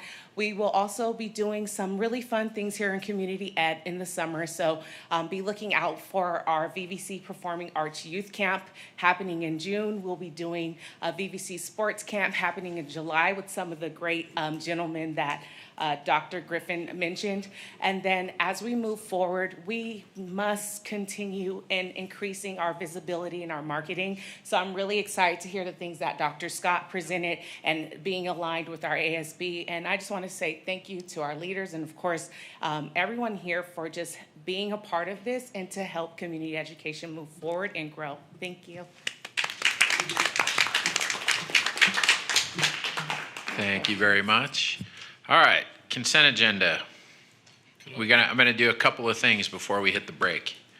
If we can get through this, I'm gonna get through 10.2 for Stephanie's sake. If that's okay. Yes. Can we do that? Yes, Okay, please. Consent agenda. Is there a motion? Motion. Second. Motion by Brady, second by Tarpley. Nobody spoke up to pull anything, so I assume nobody wanted anything pulled. Student trustee. Yes. Goes along.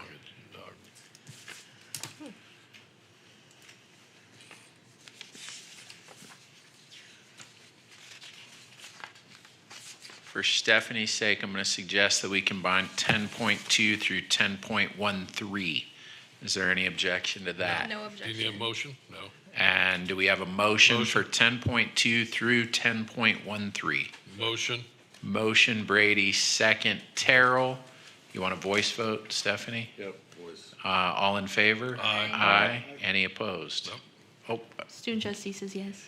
after the fact. You got to hurry up. You got to be quicker. I blame you. Ugh. And with that, we'll take the break. So Stephanie has a minute to catch him up. You don't blame her.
Yeah, exactly.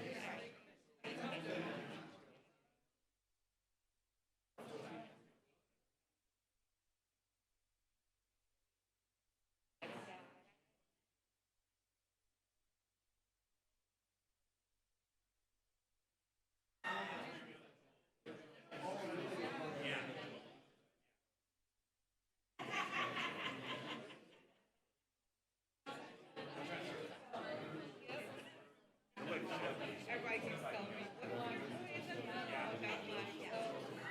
We start doing that after a little bit. As long as you could, what I said is, do you feel that you can be Yeah, objective? exactly. And That's they what I would said, ask. oh, yeah, absolutely. I said, if you can be objective, then go for it. Sometimes it depends too on the relationship. Like, are they employed by you elsewhere? Are they family? Or... Well, if they're family, then that's a conflict. I'd say if it's a family member, they shouldn't send it. Does Mackenzie know that? I'll look at it.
Whenever they put there's other highly qualified, it always makes me just celebrate.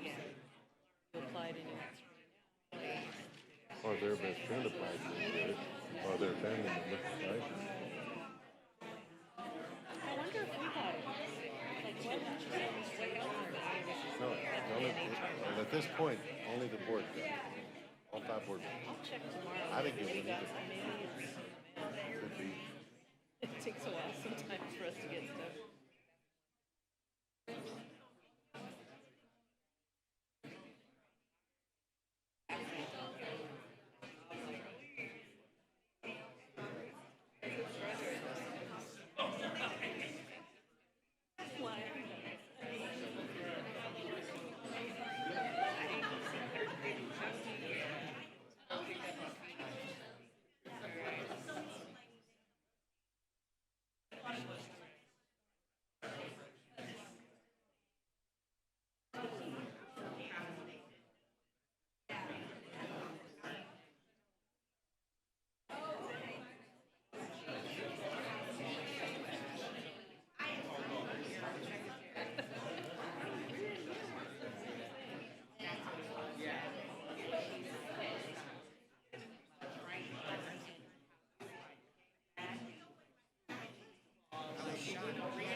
think I'm gonna do that.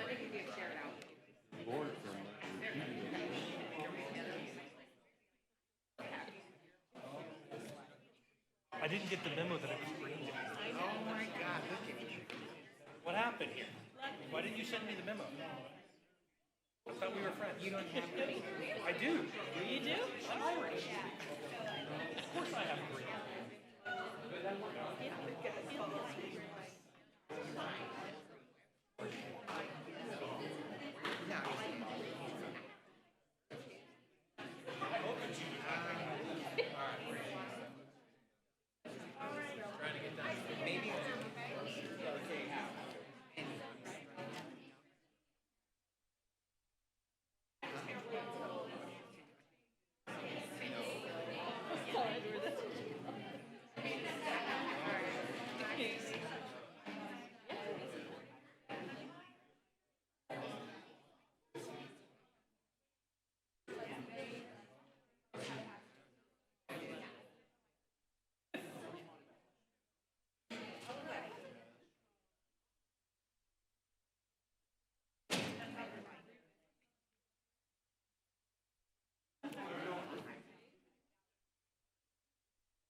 For 10.14. Is there a motion? Motion. Second. Motion by Terrell, second by Tarpley. Any discussion? Who would like to read it? I can read it as a former, is it, Classified. yeah, as a former classified school employee, I'll proudly read it. So let me just write down some notes real quick. And I'm good to go. Okay. On motion of Member Terrell, seconded by Member Tarpley, the following resolution is hereby adopted. The third full week of May 18th through the 24th has been designated as Classified School Employee Week in California by the California School Employees Association and the California State Legislature.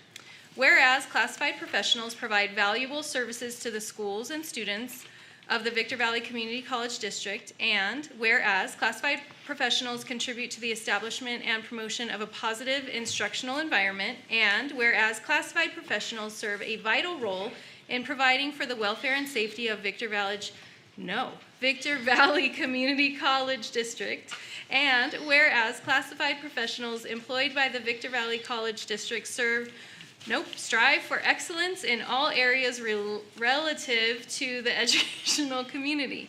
Therefore, be it resolved that the Victor Valley Community College District hereby recognizes and wishes to honor the contribution of the classified professionals to quality education in the state of California and in the Victor Valley Community College District.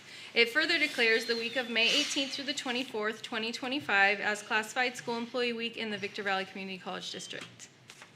Passed and adopted today. Well, not yet. Student advisory vote. I should hope so. Yes.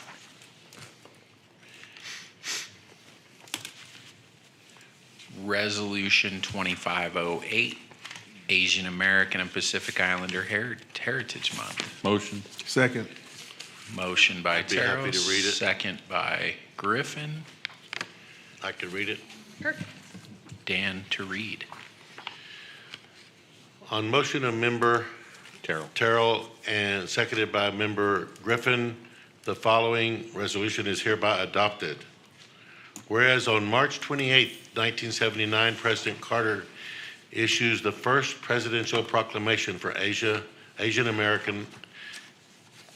Pacific American Heritage Week, and whereas in 1992, Congress expanded this observance to a month-long celebration in May known as the Asian Pacific American Heritage Month, and whereas in 2009, presidents have expanded the commemoration to honor Asian American and Pacific Islanders, and whereas Asian Americans and Pacific Islanders have contributed in great and significant ways to society, playing a vital role in our nation's economic and technological growth, and whereas the vast diversity of cultural, traditions of Asian Americans and Pacific Islanders continue to strengthen the fabric of American society, and whereas Asian American and Pacific Islander Heritage Month is an opportunity for all Americans to commemorate the struggles and victories of Asian Americans and Pacific Islanders in our history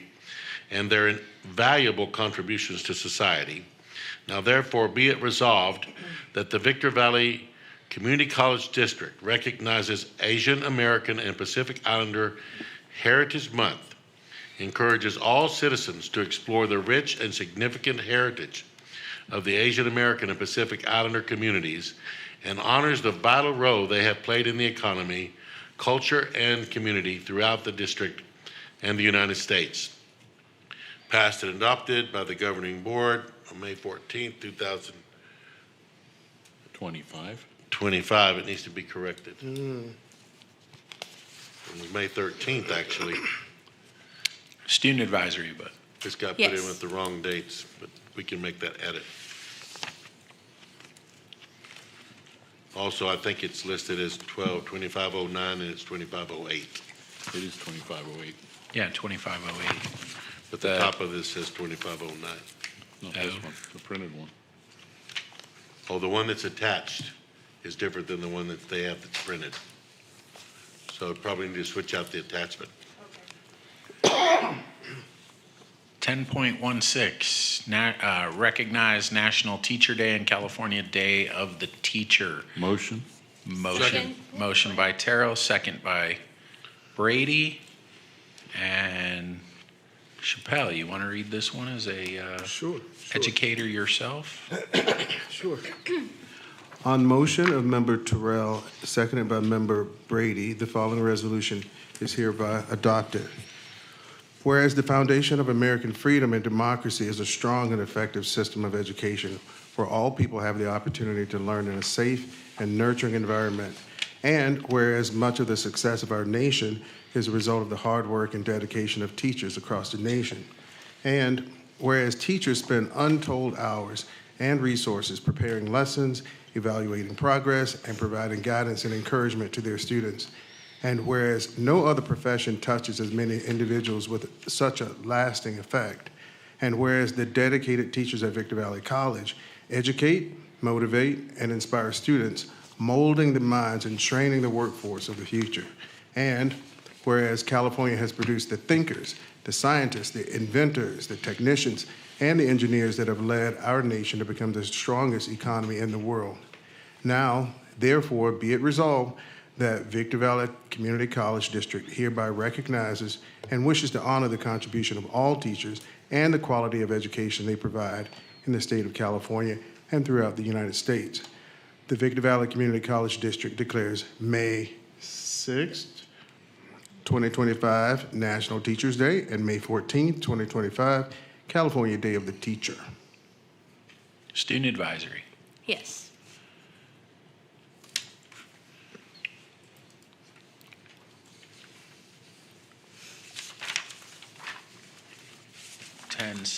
We have an amendment to Dr. Primretti donation agreement. Motion. Second. Motion by Brady, second by Terrell. Student advisory vote. Yes.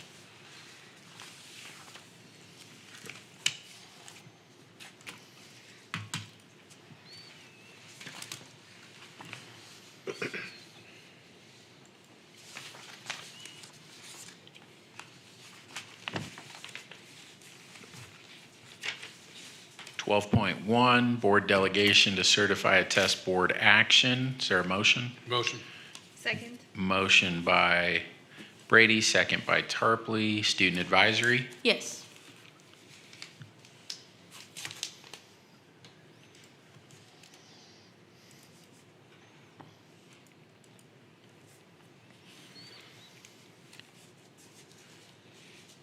Agreement with Career America, also known as Ocelot.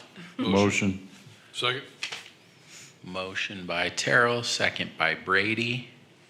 Student advisory. Yes.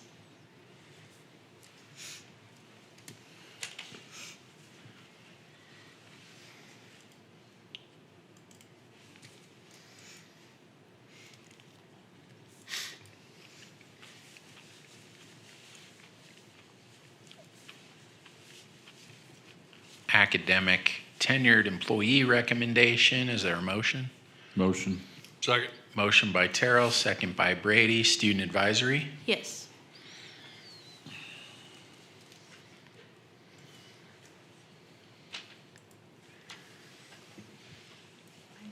What are you doing? It doesn't pop up. You're not allowed to vote anymore. Okay. 13.2, academic second year contract recommendation. Motion. Second? Motion by Terrell, second by Tarpley. Student advisory. Yes.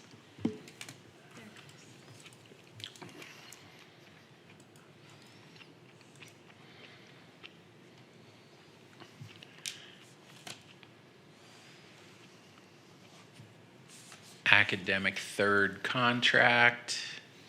Motion. Second? Motion by Terrell, second by Tarpley. Student advisory. Yes.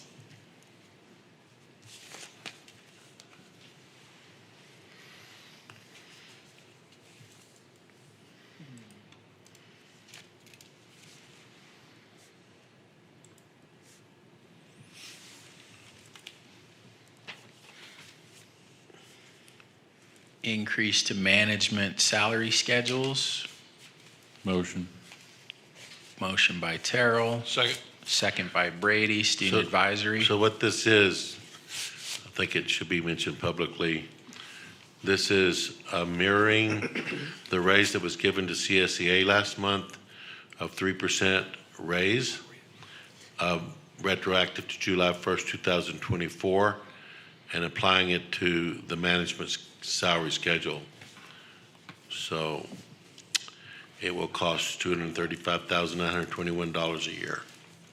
Did I say student advisory? Yes.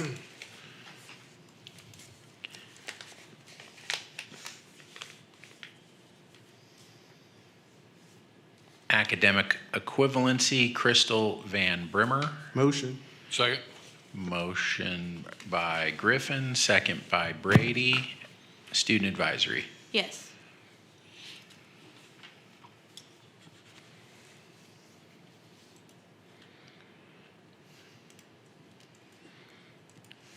Academic equivalency, Jackie Dempsey.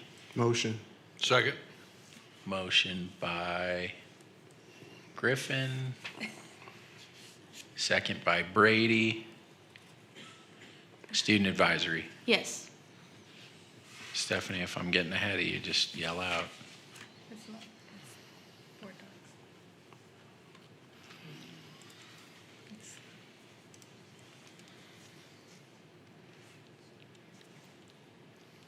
Academic equivalency, Joseph Chafin. Motion. Second. Motion by Brady, second by Terrell. Student advisory. Yes.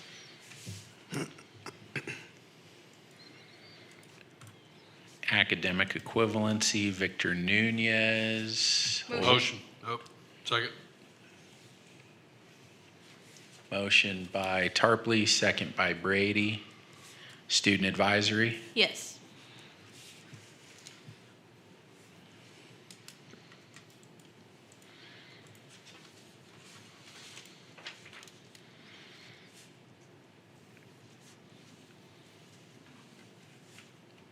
Agreement, growing inland achievement. Motion.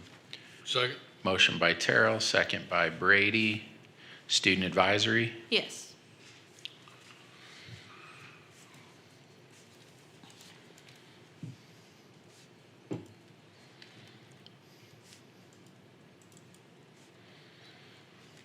Contract agreement, Gardner Institute. Motion. Second. Motion by Terrell, second by Brady. Student advisory. Yes.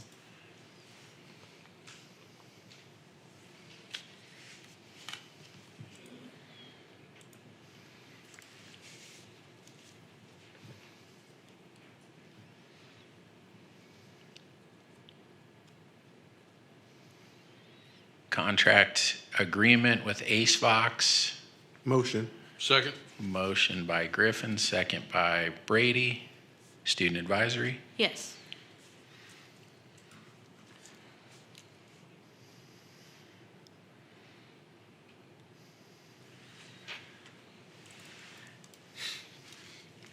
Curriculum changes 14.4. Motion. Second. Motion by Tarpley, second by Terrell. Student Advisory? Yes.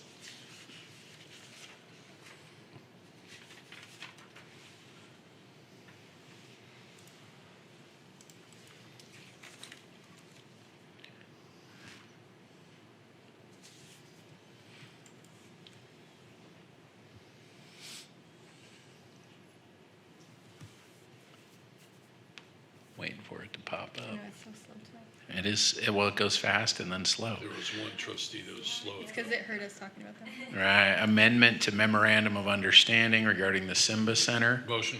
Second. Motion by Brady, second by Terrell. Student Advisory. Yes.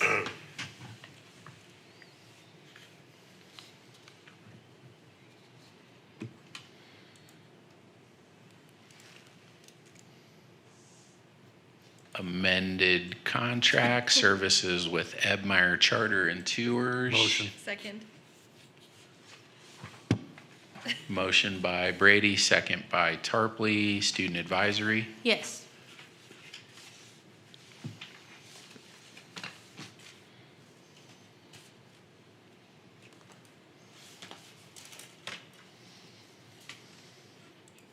Sixteen, information. Stephanie, thank you for sending all those out via email. Much appreciated. And motion to adjourn. Motion. Motion by Tarpley. Second. Second by Terrell? Terrell. That's it. Thank you very much. You missed by 2 minutes I missed and it. 16 seconds. Almost had 100.